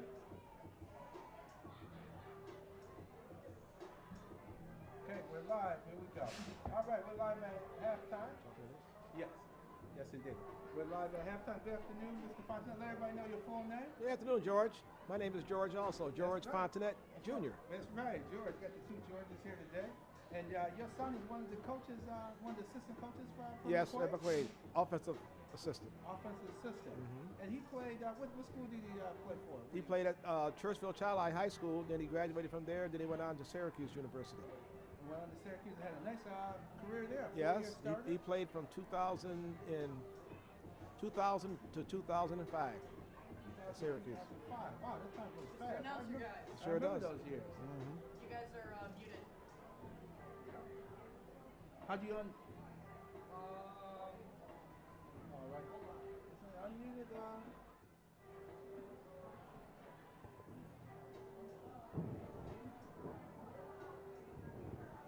Making sure we don't have technical difficulties here. Make sure everything is right. Thought we could hear us through here. See what we have going right here. Oh, good. Okay, he's saying it's good. Okay, so it sounds like you're doing fine. All right, let's get back to talking again. And so you're here to see the game tonight? Come up and see. Yeah, I came up. Always supporting the kids. Okay, beautiful. Always supporting the kids. And I know you've been in this community for a long time. I know you're busy with the Clarissa Street reunion and other community activities. Tell me what's been going on. Oh, nothing. I'm a lifelong Rochesterian. Went to Madison High School a long time ago, and when people ask me to help out, if I feel I can help out, I go ahead and do it. Go ahead. What I can. That's right. And isn't it amazing how big these kids are nowadays? Amazing. You got kids playing on the defensive, offensive line, over 300 pounds. Exactly. It's amazing. Yeah. Now, when I went to Madison in 1963, our team was the #1 team in the state. So I just want to let you know that. Oh, I didn't know that. Yeah. Your team was the #1 in the state? In 1963. And how'd you finish? You finished at Yeah, #1? undefeated. Oh, wow. Yeah. Wow, back then they didn't have a playoff or? No, there didn't no playoffs then. No, Oh. they just had no sectionals. You just played, and they just picked who was the best team, and they decided to pick us. And they picked you? Wow. And this, what statewide you saying? Statewide, #1 team in the state. Oh, wow. You must have, man, you guys must have put Yeah, hurting on yeah, some teams. Yeah, we right had a few now. high school All-Americans on there and Mhm. everything, yeah, so we were good. Yeah, that's good. That's at Madison. Madison, yeah. Madison High. Well, see, The old Madison. The old Madison. That shows you a lot of history here in Yeah, Rochester. that's right. A lot of history in the sports now. Yeah. Now you got it kind of a little bit slightly watered down when you have so many schools. You got charter schools now, and you got the regular high schools, and so you have players now chopped up. That's why I was thinking for the way it is now, to me, it's almost feel like they maybe need to have maybe 2 or 3 city schools, but combine a lot of the city schools. Yeah, well, like when I went to high school, you went to school in your neighborhood. So all the kids that played as in grammar school or as kids, we all went to the same high school, so we all knew each other. And the kids who lived in certain parts of town, they stayed at their school, so it was always a big rivalry, more of a rivalry than it is now. Because now you can go to any school you want to. Right, to play. right. And that makes a big difference. Now, Yeah, too. exactly. I like the old way better. You know, go to school in your neighborhood, and the kids, you know, seem like they produce better to me. Right. But I'm old school, so. Right. That's absolutely right about that. The way it's going on now with the schools and everything changing. Yeah. It's you never know. Because like now I think East is combined with another school, isn't it? Yeah, with School of the Art. Yeah, so it's it's School you know, 58. They yeah. just tell me a little while ago it's actually School 58 Right. as well. Yeah, because when we were going to school, Madison East was a big rivalry. You know, at that time East was called the Orientals. Right. And Madison was called the Wilson Parkers. Yeah, okay. You know, it's a big rivalry. Big rivalry. East and Madison, Madison and Franklin, Madison and West, you know, Edison and Madison, those are all big rivalries. All big you know. rivalries. Yeah, Now West, yeah. that was Wilson, right? It's turned into Wilson, yeah. That became Wilson. Yeah. Now Wilson's one of the better teams this year. I kind of read that. Yeah. So looking forward to seeing them. We'll see them in 2 weeks here. They play Okay. East here in 2 weeks. But when you have those schools and that type of changeover, that's gonna kind of, like you said, it's hurting the rivalries. Yeah. Even more because a lot of people like yourself, you remember the rivalries. And Oh, yeah. remember Oh, yeah. how people came out for these games. Exactly. People had to, people look forward to the games, come Right. out, cook out, and Yeah. tailgate. Yeah, and that was before playoffs. Like I said, each game meant something. You know, Right. we look forward to the games, and people were jumping the fence to get in. Right. Was that Didn't want to pay $1, just jump the fence. jump the fence? You hear that, security? Be careful. You may have to worry about that here tonight. But Right. when people come out for those games, they come out for those Oh games. yeah, very much so. And that's what people are trying to get back to. So hopefully we can get back to that. Yeah, I hope so. Sometime yeah. down the road. Because I look out at East, the beautiful stadium that they have. Oh, this is amazing. Isn't it something? Oh, it's beautiful. Look like a we didn't college have anything. campus. Oh, it really does. Yeah, you got a baseball diamond over I'm there telling you. with dugouts, a nice dugout. You got soccer Yeah. field over there, play soccer. Now I see the kids playing lacrosse over here. Exactly. I saw kids practicing lacrosse. Exactly. So you're getting the kids are getting into different Oh, yeah. sports, and they're now they're maturing and they're able to, once you introduce a new sport to kids, they'll pick up on it. Exactly. And they'll get better Yeah. and better and better. It just Exactly. takes time. That's right. And That's right. You're giving the city kids the opportunity to learn. Yeah. Hey, they can play just like hockey. Yeah. When they introduce hockey and Yeah. you start bringing it into the community, you started getting city kids playing hockey. Exactly. City- Exactly. Now you're seeing city kids playing. You see more African Americans or even Black Canadians playing in the NHL now. Yeah, and then it keeps, and then academically it keeps them academically eligible because, you got to keep your grades up in order to play. Exactly. So, And that's important. That's very important. Very because important. that's another way of getting kids more interested in school. Yeah. Getting them interested and keeping them. Not only that, keeping them interested. Yeah, in, that's for sure. In school and keeping that together. That's right. That's right. Because That's right. Because that's what you need. Right. You need that type of Yeah. enthusiasm. Well, that's why my son, when he was offered the position at McQuaid about 3 years ago, he jumped at it. He decided, this is what I wanted to do. He also coached college for 6 years. Oh, he did? Yeah. Where was that? Where did He coach started college? off at Brockport. Then he went from Brockport to Wagner in Long Island. Then he stayed at Maine for 2 years. Okay. And then he went to Campbell University in North Carolina for 2 years. Okay. And then after the head coach got let go, the whole staff got let go, so he ended up not catching out with anybody else. So he decided to come back to Rochester. Okay. And So- see, this is the business side of Yeah. sports. So your son, once again, his name? Andre Fontanet. Andre Fontanet. He played at Churchville Charlotte, played at Syracuse University. Then guess what? After the cheering and playing on the field, he found an opportunity off the field. Yep. He working, earning a living as a coach, and you could be an assistant coach. And it sounds like he's been at from Brockport to Carolina Yep. to Maine. Yep. So he's been with Division I AA schools to schools.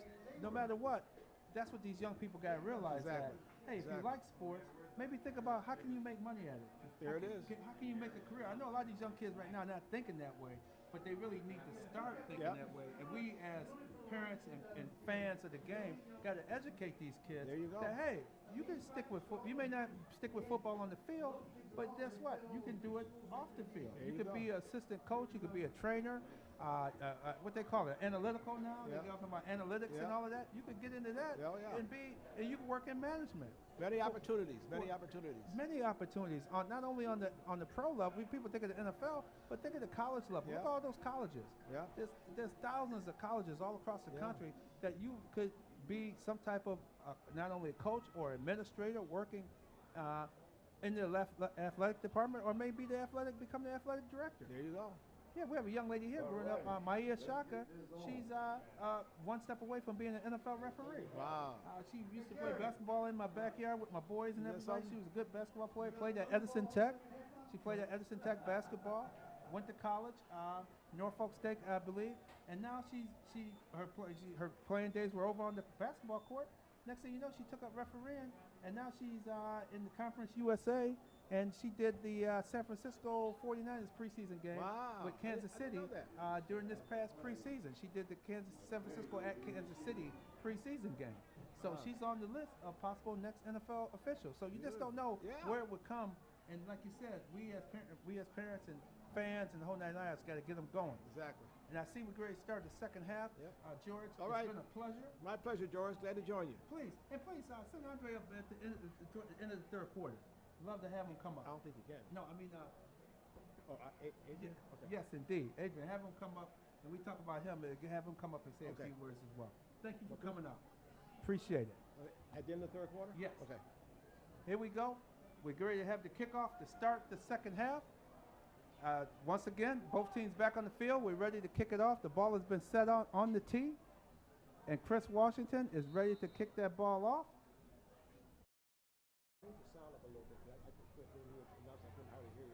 Okay. Here we go. Ball's kicked off. Picked up by number 8, A.J. Fina. Is picked up and tackled. Boy, he didn't fumble. It could have been catastrophe on that one. He bobbled the ball. The ball was bobbled. He picked it up off the turf and picked up 2 yards. Picked it up at his 8 and made it to about the 10-yard line. Be a drive start from roughly the 10-yard line. Oh, we have a flag on the field. What we have? Dead ball, unsportsmanlike conduct on East. Oh, that's a tough call there on East.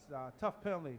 East got to control their emotions because you got them back. You have McQuaid backed up, and you want to keep them backed up. You don't want them out. The 10-yard line would have been an excellent drive start for McQuaid to start at their own 10. But now this personal foul. Oh wow, it's a big one too. It's a big personal foul penalty here. It's all the way out to the. Maybe it was from the spot of the foul, maybe, because man, I think it must have been from the spot of the foul, because this ball is now all the way up to the 25-yard line, and they had them back at the 10. They had them back. That's where you got to keep your emotions. You play the game, you play hard, you make a play, you make a hit, but you can't hit or lose your composure after the play. Here we go. First and a good drive start. Now it turns into an excellent drive start from McQuaid from their own 25-yard line. First and 10. Hunter Wash hands the ball off to A.J. Fina. A.J. Fina. Oh, man. Boy, that pile just kept moving. We saw you could hear shoulder pads popping. And A.J. Fina picks up 5 strong yards. That was a carry. Boy, I think number 78, Bobby Seawright, had something to do with those shoulder pads popping. I think he got in there and got his shoulder pads right squarely on the ball carrier and put him down. 2nd and 5 from the McQuaid 30. A.J. Fina is in the I formation in the backfield. He hands the ball off to Fina again. Fina takes he breaking tackle. First down. Oh my gosh, it looked like he was going to be stopped for hardly no gain, but he picks up the first down. Bobby Seawright, I think, was hit by his own man on the play. It looked like his elbow. He was coming in to make the tackle, and he grabbed at the runner, and I think that's when you heard the kapow there, and he's down, getting treated by the first aid personnel for East. They're coming out to see about him because he looked like he was holding his arm or his elbow as he went down. East got to come up and make a play. Ball is at the 38-yard line, first down for McQuaid. While we have this timeout, the key is you got to get a turnover. Stop the ball, slow him down. Slow him down. Slow them down because you want to get a turnover, get the ball back. Oh, good. He's up. He's running off the field under his own power. Good to see that. Young man, fans are clapping for him, and rightly so. He's up. He's running over to the sideline. Look like he'll probably be back in there shortly. So now it's going to be, after the injury timeout, it's going to be 1st and 10 from the 38. We have Hunter Walsh. Hands off to the fullback, number 47. Look like they're coming out with a running attack for the second half. Number 47 running hard. That's Jared Zito. Jared Zito picks up about 5 yards on the carry. It's going to be 2nd and 5 as now the lights are taking full effect here in the stadium as we're getting into darkness. And the lights are taking full effect, so now we're into a night game. Here we go, 2nd and 5 from the 42-yard line, 43-yard line. 2nd and 5, Hunter Walsh. They're running with an I formation. Is Zena? Oh, look at him. He grabbed him by his shirt. Oh, number 7. Nice stop. Nice stop. Luckily that wasn't a tearaway jersey, but number 7, Chris Washington with the tackle.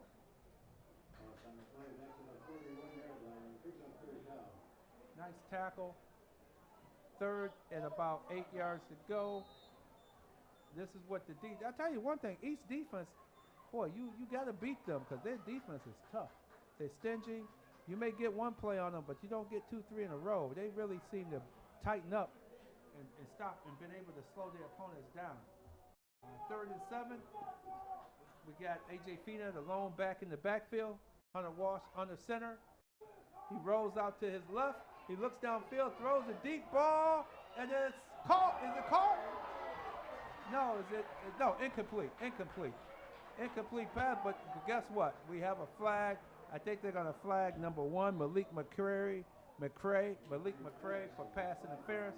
Because I think he got his hand up at it looked like it was good defense, but the referee is saying that he looked like he's coming back saying he interfered. What is he calling? Yep, he's calling pass interference on number 1, Malik McCray. It looked like a good defense, but maybe he got his hand up or held. I'm not sure. I know his hand got up there at the last moment. So referee saw something that forced him to throw the flag and call pass interference on Malik McCray. It's going to be automatic first down. That's a shame because they had him stop, and they taking 15 yards. Look like they're moving into the East Eagles territory. They're going to have the ball at the 34.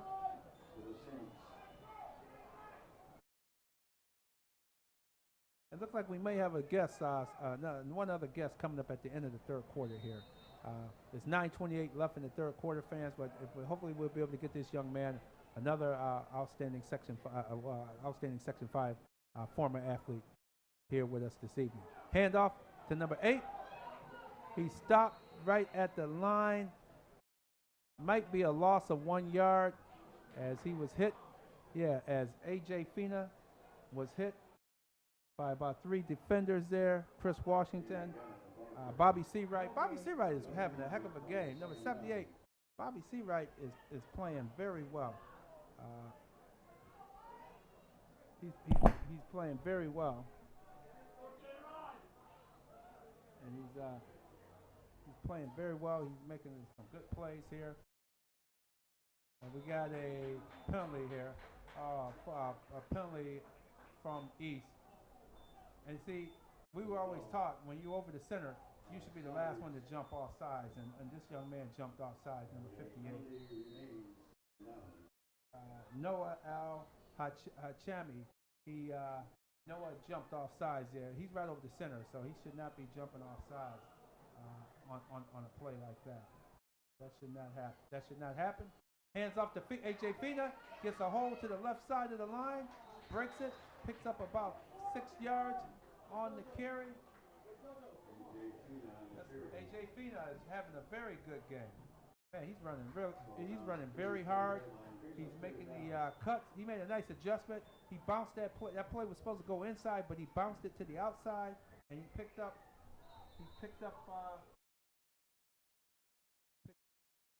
not the first down. He picked up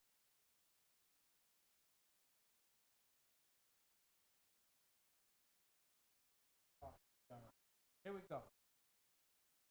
He tried to bounce it again. Oh, beautiful tackle. That's 70. That's that Bobby Seawright. I was just talking about him. Right now, he's my player of the game. If I have to pick somebody from East for player of the game, it's Bobby Seawright on defense, number 78. He's been all over the place. He's been busting up plays all night long for the East Eagles. His teammates are giving him good support. That was a beautiful play. I mean, he beat his man, grabbed A.J. Fina and threw him for a loss. 4th and 2. They're going to punt. He forced him into a punt. He's doing an excellent job.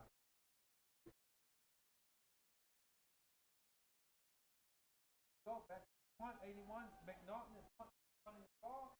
Fumble. Oh, get on the ball. He got a fall on it. Fall on it. He was on one knee. Down.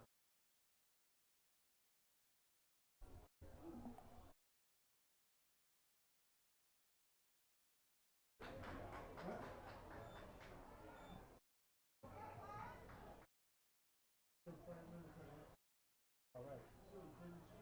Okay.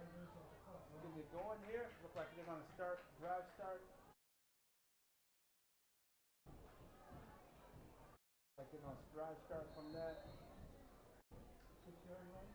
And the 6-yard line. 6-yard line. They're going to start.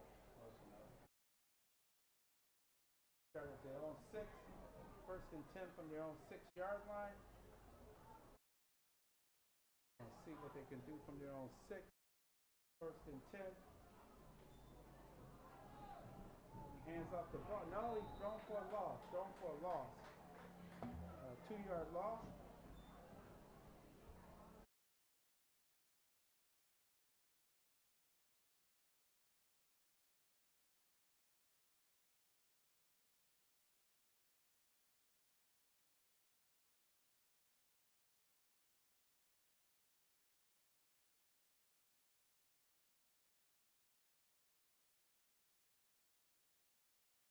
Thrown for a loss, and here we go, 2nd down.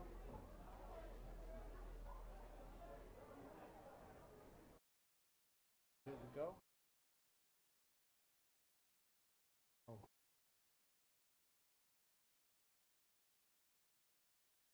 Here we go. Oh, he's throwing the ball. Oh, he's throwing. Oh, that looks like a safety. I think we got a safety here. That's got to be a safety because he didn't get nowhere near out of the purple end zone. He was thrown for a big loss. There. They tackled him for a safety. It was a loss as a safety. So now East will have to kick or punt the ball off to McQuaid. Boy, that defense. That was a big defensive stop there. Not only a stop, but McQuaid gained points from that play. A very good play. Once again, East they just continue to make mistakes. Unfortunately, they got to get this mistake bug out of their system. They continue to make mistakes here. The ball has been in this case not turned over, but it's actually a turnover because of the safety. Mishandling of the ball. They had a loss on first play of the series. Then the second play was the safety. So now they're going to have to punt the ball back and hope for a defensive stop to get the ball back.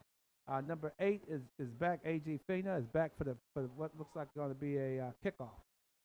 Chris is going to kick this ball off. Chris Washington. He's going to kick the ball off from the 20-yard line. So let's see what he does with this one here. With him kicking this ball off. See, he's going to kick this ball off and get it kicked to the play. Here we go. There it is. A nice end-over-end kick. Picked up by A.J. Fina. He's running up the middle. Oh, no, that's Ben Beauchamp. Oh, he broke wide open. Ben Beauchamp is gone for a touchdown. Ben Beauchamp ran The kicker is face down. I don't know what happened to the kicker. He kicked the ball and he's just straight down because he's the last guy that was supposed to be out there as the kicker. He kicked the ball and he just went face down into the turf. I didn't see if he was blocked or not, but the Ben Beauchamp took it right up the middle and was gone for a touchdown. Took that ball at least 55 yards for the score. And now it's 32. If we look at it, it's something with his leg, yeah, because when he kicked the ball, he must have did something to his leg. Because he didn't, I'll tell you one thing, he didn't move. That's why when Ben Beauchamp caught the ball and broke containment up the middle, there was nobody back there because the kicker, who is usually the last man back, was injured. He injured himself kicking the ball off, and he went right down, face down into the turf at the 22-yard line because he kicked it at the 20. And Ben Beauchamp just ran right by him because he was there, and there was nobody else. He's the last man, and your last man is face down on the turf injured. That's why it looked so easy of a score for Ben Beauchamp. That was a nice hustle, nice play by him. Let's see, hope the young man's okay. They're working on him on the turf. Remember, you can see this game on YouTube. Catch this play-by-play on YouTube during the week. And also, come on out and support the team. Support East. See them play some and they're going to play another red-hot team here in 2 weeks. They're going to have Wilson. The Wilson Wildcats are going to come here. They're going to be coming out here in 2 weeks for a game here at East High. So that's another team that you want to come out and see. You want to check them out. Don't read about it in the paper. Come out and see it. See the game or hear about it on the news or anything, or watch the games, watch the scores on the news.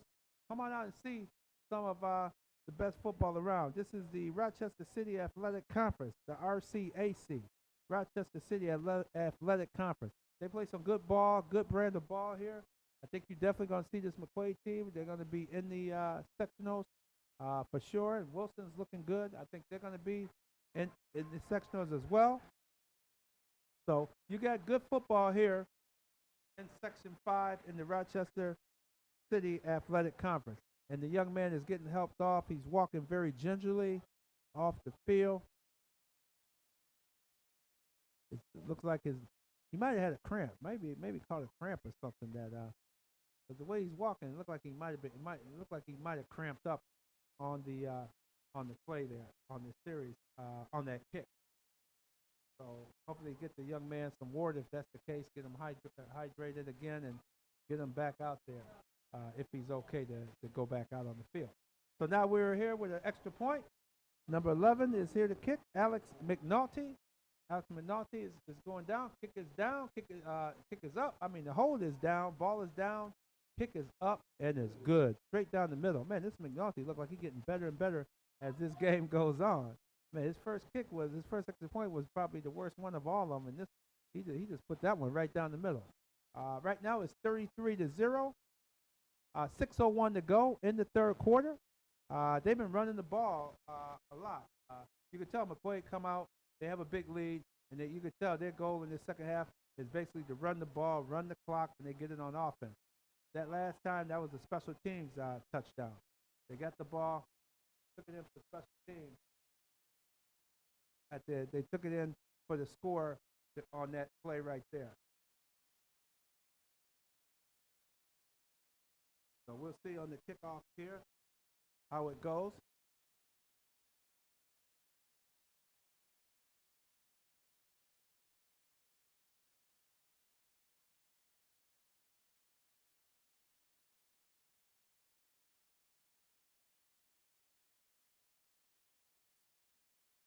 We're about to kick it off. We're about to have this kickoff here. McNulty ready. McNulty's been kicking this ball into the end zone almost every time. And here we go. Back into the end zone. I guess, and remember in high school ball, as soon as you step into the end zone, it's a touchback. And that's what we have, a touchback. Barely got in the end zone this time, but it's still, once the bottom line is the ball got into the end zone, it's a touchback. And now we're first first and 10 from their own 20-yard line. Another good. They're first and 10. They ready to go. Here we go. First and 10.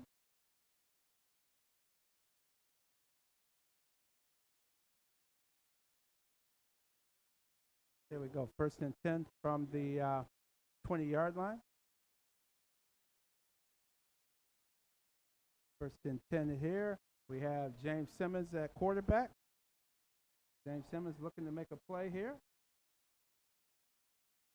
James Simmons looking to call signals. They got to get the ball down the field.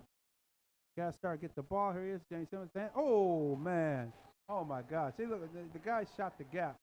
Number 51 shot the gap. That was a heck of a play because 52. That was number 52, Nate Parrish. Nate Parrish seemed to know this play was being called, and he was in the backfield almost before the man received the handoff, and he was knocked back down. So he knocked down there. Thank you. It may have a little technical difficulty possibly, but hey, thank you. I'm getting assistance here, which was beautiful. Here we go. Second and 15. Second and 15 after a loss of 5. Second and 5. Here we go.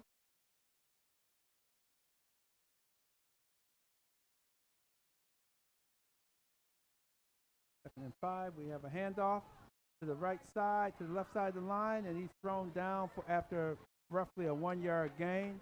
1-yard gain for the young man. That was Freddie Brock. They're trying to run in between the tackles. I think they can still get to the outside. I think if they can get the ball to the outside, that would work a little bit better. Getting that ball to the outside of the field there. If they could get that ball to the outside a little bit more, that can work immensely. They can get that ball right there and be able to move the ball. It's 4 minutes and 44 seconds left in the third quarter. Third and 15. It's calling signals again. James Simmons with Freddie Brock in the backfield. High snap. Oh, man, they're rolling out screen pass. Get the ball to Freddie. Makes one play a miss, and he's down. They really jumping. This team here, McQuaid, is really coming off the ball strong. That's where if you have a screen pass set up, you get the ball to Freddie Brock like they just did, but have a couple blockers there on that side. He could go. He could almost score because they're not respecting the run at all. They came all their down linemen came hard, and they were all in the backfield. So it was the right call, but you just needed the screen make it a real screen pass where he could have had. If Freddie would have had 1 or 2 blockers there, just to give him a little block, man, I think he could have took it to the house for sure because there was no one else over on this side of the field. A flag down as we had the punter looking to punt. Well, I tell you, these colors, these numbers on these jerseys here, it's tough. It's like a gold numbers on a purple background. And boy, it's definitely tough to read those numbers here. But we're taking 5 yards. Looked like it was a legal procedure against East. A legal procedure against East. It's going to be 5 yards back. He's back in his end zone, the young man. Oh, he got this one. He got it up. He's a new punter. Apologize, I can't see his number. Can't see the young man's number. But he did the best he could. He got the ball out of that end zone. It was a high snap. Do we know who the punter was on that one? The punter? Yeah, the punter. I couldn't tell who punted that ball. Still couldn't make out a number on him. But nice job, young man, on that punt of getting that ball out of your own end zone. McQuaid comes back with a nice drive start at their own 28-yard line. Because I know the regular punter was just injured on the kickoff, and that was someone else replacing him. Punted, but did a nice job. They did a nice job to get that ball out of there. I expect McQuaid to come out possibly with a run. As they see, you got a tight end on the line. They got the running back. They got a fullback over to the right side. They look like this could be a running formation. Oh, fake. Nice fake. He throws deep. And it's caught. Did he catch? That's Ben Beauchamp. Again, Ben Beauchamp. Oh, Ben Beauchamp looked like a magician out here tonight. I don't even know how he ended up with that one. He was well covered. He was on him. He was covered. They threw the flag. Let's see. Looked like this. What they're going to call? Oh, offensive interference. Offensive pass interference on Ben Beauchamp. That's how he was a magician on that one. He kind of pushed off. He must have pushed off somewhere near the end of that play. He was able to come down with the ball. Beautiful catch. But hey, he got caught on that one. Those receivers are tricky sometimes. They'll do, they want that little extra edge, and he obviously kind of pushed off according to the official, because the official was right there and he threw the flag immediately on the play. So they're going to walk that off. The ball is back to looks like the 45, East 45-yard line. As they walk off the penalty, the 43. So they walk it off. But Ben Beauchamp is having a heck of a game. I know he's well over 100 yards. I know he's really seeing his stats go up tonight, because he's playing a heck of a game. Here we go, Hunter Walsh, hands off. Nice handoff to a fresh running back, number 24. Oh, man, he's fresh. He took off, ran for a nice first down. That was Mark Perserio. Mark Perserio. Nice run. And he's a new, nice, fresh running back, kind of low to the ground type back. Ran really hard and got in there and made a nice, like a draw play. It was a draw play, basically. And he picks up the first down at the 17-yard line. They continue the drive start. He's back. He's the lone back in the backfield, Mark Perserio, number 24. Hunter Walsh overseas. He's looking over at the defense, looking around. Got plenty of time. Goes under center. Hands off to Perserio. Wide open. Mark. He's running into the touchdown. In for the touchdown. Mark Perserio. Nice 17-yard TD run. He just took off and went around that. He just took off and there was nobody there. And he was gone. He's look like a little speedier back than A.J. Fina. Fina looks like this kid here is a more low to the ground, take off, catch me if you can type running back. Because he just took right off, ran it, saw the hole. It was a gaping hole, by the way, on the right-hand side. And he was gone for 6. And here they are. Here come our buddy again, McNulty, back out here for the extra point. Let's see if he puts this one right down. Hold the snap is it.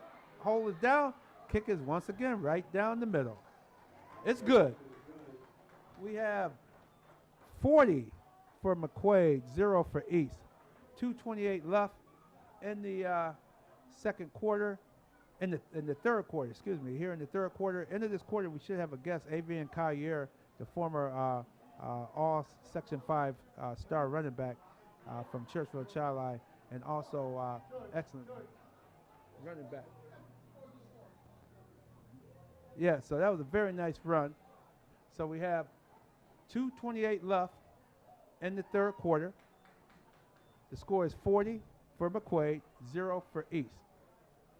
East got to come out, like I said before, if they have some trick plays or something just to give them just give them an uplift, to uplift their guys. I know they down over there. You can't help but be down. It's been a tough game. They haven't had much success on offense. They scored last week 6 points on offense last week. They did, and that touchdown was via the kickoff by Freddie Brock, taking that kickoff back for a touchdown last week. So the offense, as of yet, has not scored a point this season. So they gotta maybe just mix it up and say, coach said, hey, let's do some reverses, let's do some trick plays, let's just do something to change it up. Because right now the things you're doing is not working. Let's try something different to give us a slight edge to try to make some plays. And he kicked once again. Ball is kicked out of the end zone. East will start at their own 20. McQuaid came in here after a big win, a 42-7 win at Russian Rieta last Saturday, and they didn't slow down today. They come in today, they playing hard. They playing hard and aggressive. They didn't take East lightly. They came out. They played their game, and that's why they're up 40-0. And also they haven't turned the ball over much. They haven't turned the ball over. The key is turnovers. You don't want to turn the ball over, but you also want to be effective with your running game, your passing game, and they've been effective with all of that. And here we go. East has it at their own 20. Let's see what our quarterback, James Simmons, is going to do. He's calling signals. Oh, my goodness. Okay, we got a legal procedure on the line. They're going to march them back 5 yards. Legal procedure, taking 5-yard penalty, marching them back. It's just when it rains, it pours, fans. Things aren't just going well for them. They're trying to make adjustments and move the ball. But here we go. 1st and 15 from their own 15. James Simmons is directing his players the best he can. Takes a high snap, hands the ball off. Running back turns the corner. Oh, here we go. He's breaking daylight. Oh, he might go. He's over midfield. He's running down the sideline. He's running up. He's breaking tackles. He goes down to the 24-yard line. Outstanding run. I tell you, these jerseys are tough. Looks like number 24, Kerry James. Kerry James, number 24, with the big run from his own 15 all the way to the 24-yard line of McQuaid. Kerry James, excellent run. Now that's what, and it's interesting. He was kind of low to the ground as well, but he took off around. He just jetted around the corner and was almost scored. All right, here we go. 1st and 10.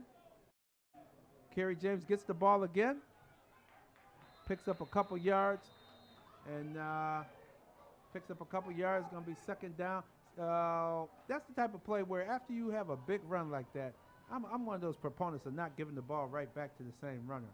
That's where you kind of fake it, maybe even throw the ball, because they keyed on him really strong on that play. If he would have faked the ball to him and rolled to the sideline, to this side of the field, to the opposite side of the field, he might have been able to hit someone being open, because they did. McQuaid keyed on him. They learned their lesson after that 1st down run.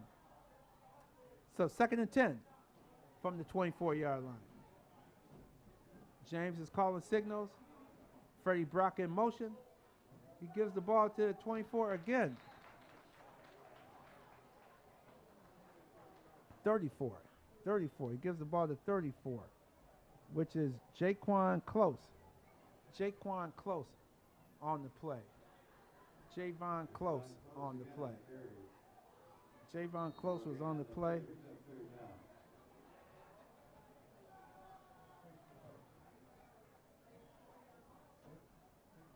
And the clock is running down here.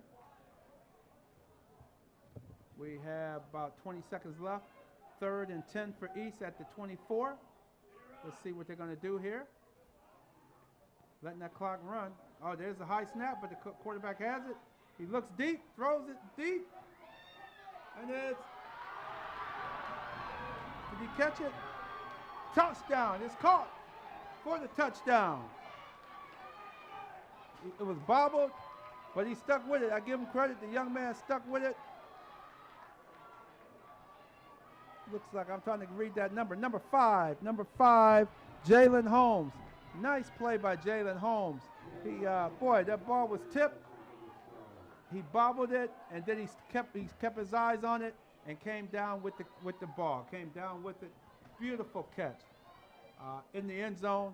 And see what happens? They had that one big play from the 15 all the way down to the 24, and then you could just see the East offense got a little bounce in their legs, and it turns in. They moved it and turned into a touchdown.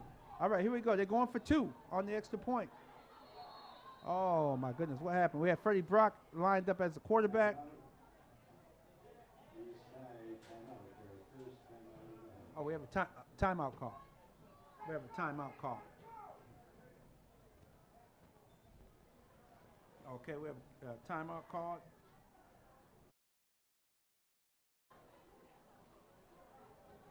So we're about to make this call as a timeout. We're gonna make the call here, and they make a call of what they're going to do on this 2-point conversion.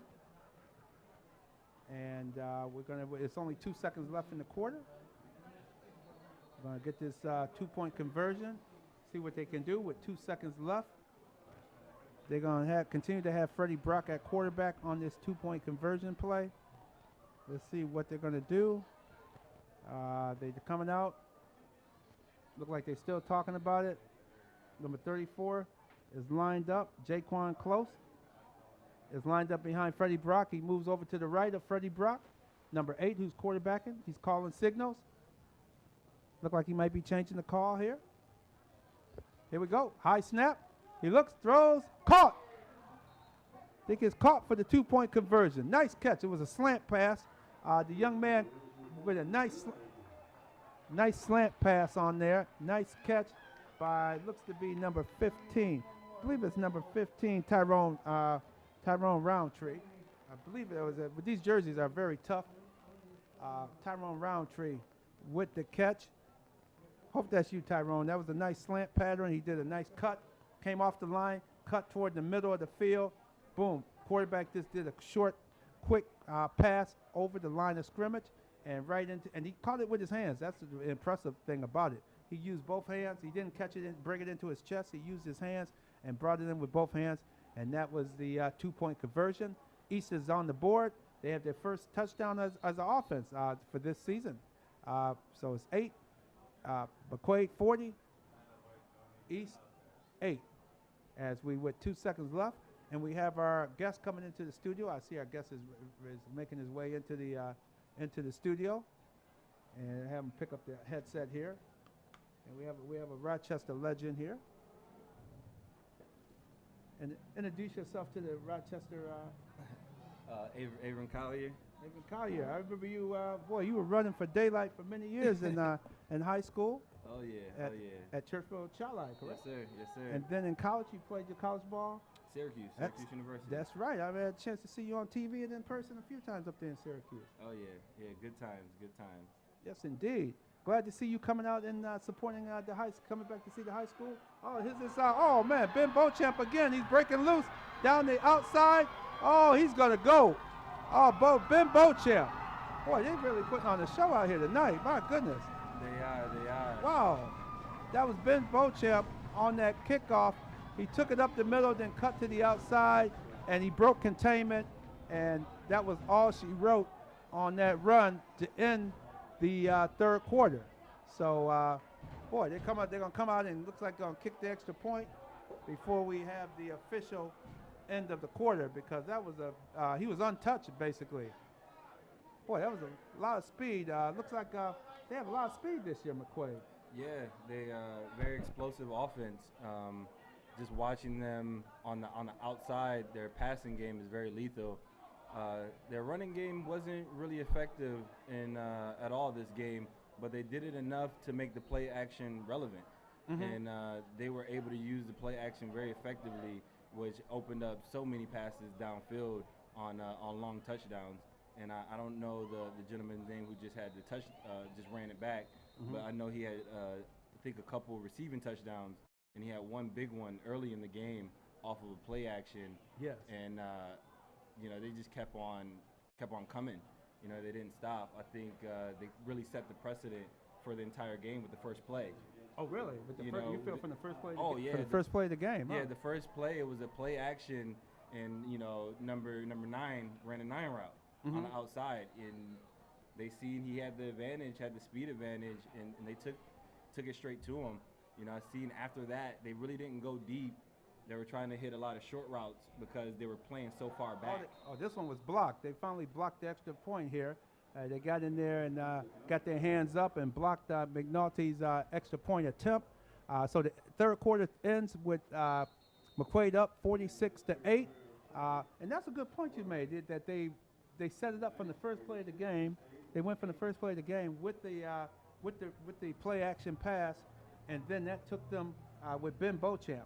Mm-hmm. Ben Beauchamp really, like you said, they saw that he could beat his man on the defense, and that set the tone for the game. Oh yeah, and right after that, they were running a lot of short intermediate routes.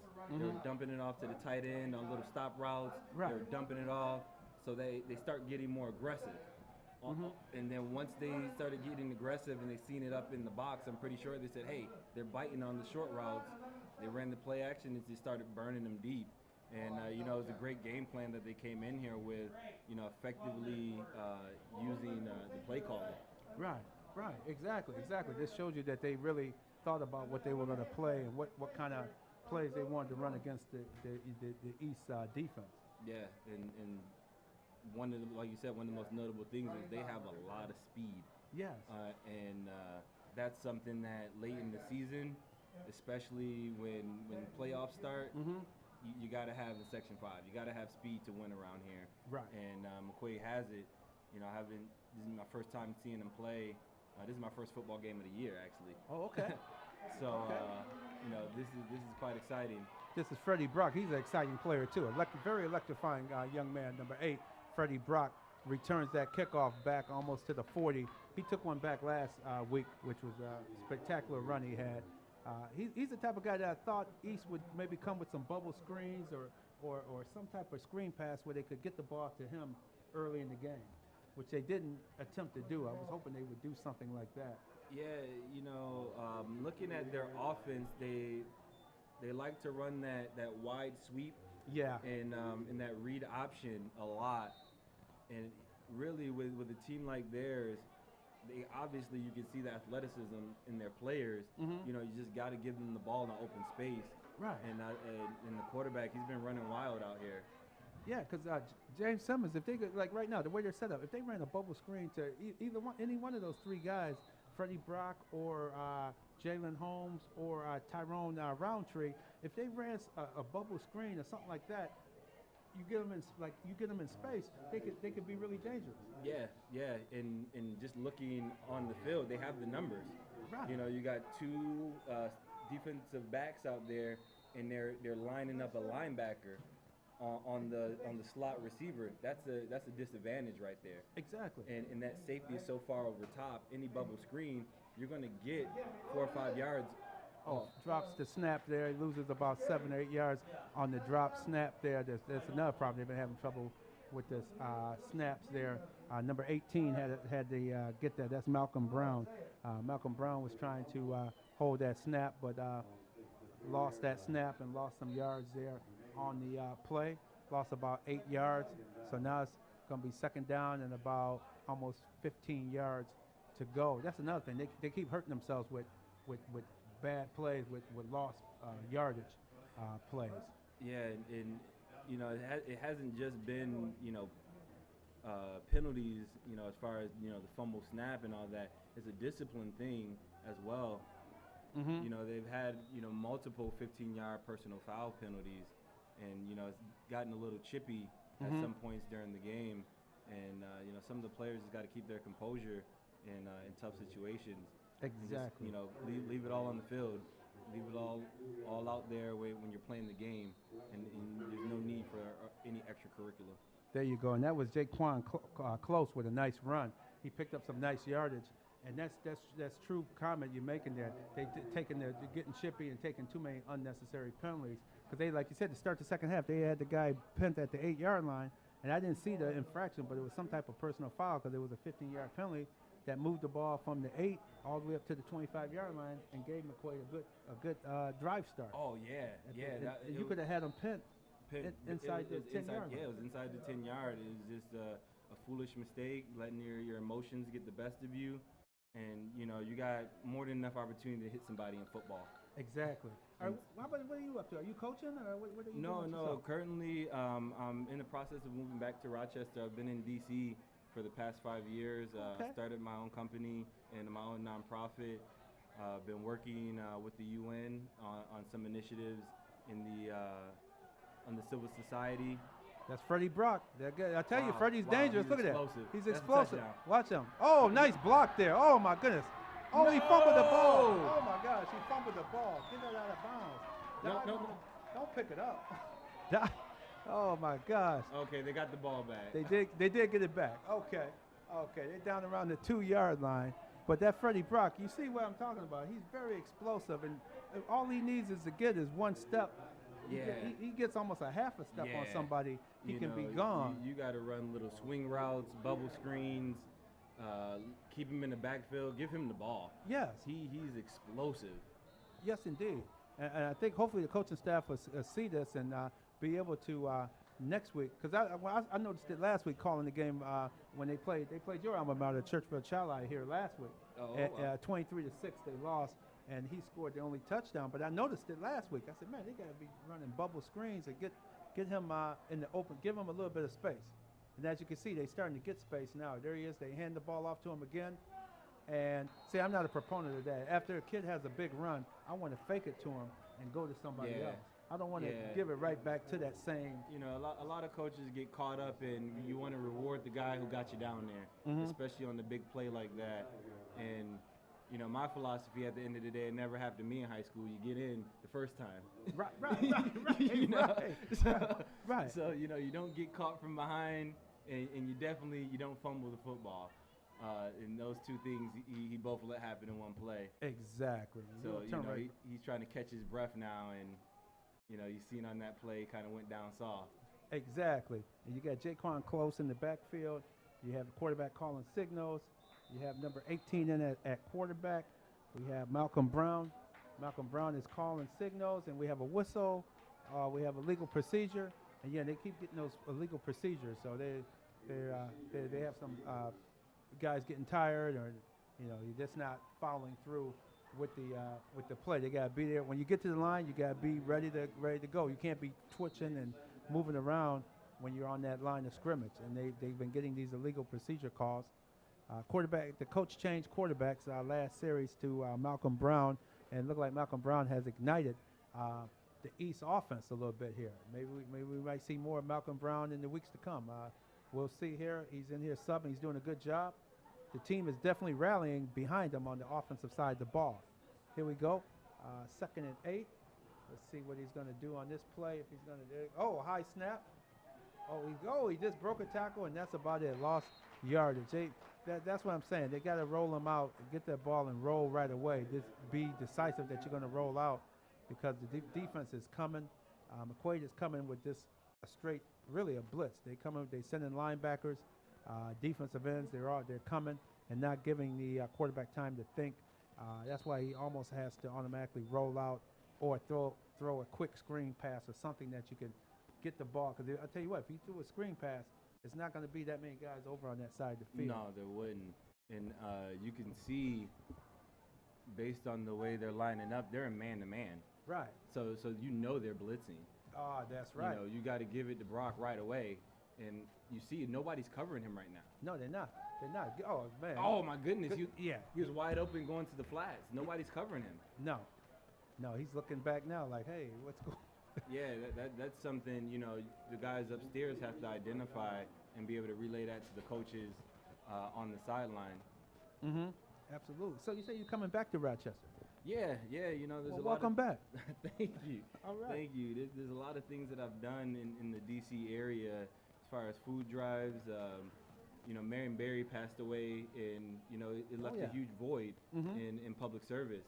And so myself, another former athlete that went to Maryland, and one of my former teammates, we took it upon ourselves to continue Marion Barry's legacy.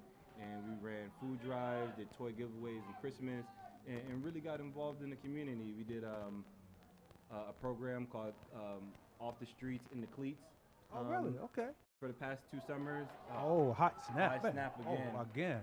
Well, they got to talk to their center. They got to work on their center's been, oh boy, that was 4th and 15, and that's a shame, because they were in the red zone at the 8-yard line after the nice run, and with that turnover on downs on a high, another mistake. And you see, it's a lot of more mistakes than they're beating themselves rather than being beat. Today they're being beat thoroughly by McQuaid, but also they're beating themselves. They're helping McQuaid too. You know, one of my favorite quotes is, "Failure to prepare is preparing to fail." And you know, I don't want to put everything on the coaches, but what have these guys been doing in their off season? Yeah. You know, have they been getting together on their own, doing snaps? Have they been running 7-on-7s among themselves? and these are things that, leadership within, a certain class or the leader on the team has to organize that, Right. during the off season, so you have consistency, especially when it comes to snapping the football, and that shows, on the field. Right. When I was growing up, you had, programs like Webster Schroeder, where, they were expected to win states every time because they lived by a standard. And Right. it started with the off season for them. And Bianchi took that same, philosophy, you work in the off season to Aquinas, and look how successful Bianchi's been, not only in football, but in basketball and other sports as well, in Right. developing their programs. And that's what we got to see here more with the city schools too, getting them a little bit Yeah. more. Some of them are. I noticed it seems like basketball, they really are into Oh, that. yeah, with basketball. Rochester has exploded. There's a on the handoff scene. here. Let me get that here. He tackles out of bounds here, number 23. 23 just carried the ball. That was a nice run by Mike. I knew I was going to get his name sooner or later. Mike Hackerhash. Apologize, Mike. We'll call you Mike V tonight, but Mike Von Fack. Nice run, Mike. I knew you were going to get in the game. I looked at that name earlier. I said, oh, my goodness, I should have worked on that a little earlier in the evening. But nice run by the young man. It's 2 minutes left in the game. They're taking the time. Hunter Walsh. What do you think of Hunter Walsh tonight? Hunter Walsh has been very, very impressive. Very impressive. Who is that? Mike Vaughn, once again. Mike V, I'm calling him Mike V. A nice run. But the quarterback, Hunter Walsh. Hunter Walsh. Yeah, What's your thoughts on him? He's a polished guy. You can and look the way he handles the huddle. You can see he's a leader. You see guys really look up to him. He watching him interact with the players on the sideline. He's talking to everybody. Right. And I see that he definitely interacts on the sideline with everybody and keeps the atmosphere upbeat and keep guys in tune to what's going on the field. So, I give much praise to him. And he's not a field general or field manager. He was throwing it deep today. Definitely. He was chucking it downfield. He just took a knee because it looked like they want to run the clock out to end this one. And I like on the sideline how they take the offensive linemen and sit them separate from the rest of the team. And I don't see a lot of teams doing that. Yeah, that's something I identified earlier in the game. And I was talking to my younger brother, Xavier Collier. He's 12. And so, a lot of the things that I want to teach him is not just how to be a good football player, but the preparation to become a good football player. And just seeing that's something college programs do. Oh, college does that? Every- College programs do that type of thing? They do that type of thing? Yeah, every college program does that because when you have O-linemen, they see the stunts. They see the movement of the D-line. And so you got to make those in-game adjustments. And they're able to work those out during that time. And that's why they took him to the side at this level. So, and I can see they're talking, and then they go back onto the field. Yeah. Then we just had another kneel down, and the clock is going to run out. McQuaid just run the clock out here in this game. The final score is going to be McQuaid 46, the East Eagles 8. McQuaid gave a great effort, and you can see McQuaid is going to be a tough team. If with barring injuries, they're going to be tough. Oh yeah, as we get down closer to the section. They're going to be good, and it seemed like their off-season preparation has prepared them to have a successful year. And just looking at their coaching staff, obviously I'm partial with another Syracuse alum on there with Andre Fontenette. He was a college coach. Right. They have college coaches, training these guys. Right. Their preparation is a cut above from just my standpoint of looking at the coaching staff and seeing what they do on the sideline. I don't know what they did in the offseason. I don't know what East did in the offseason.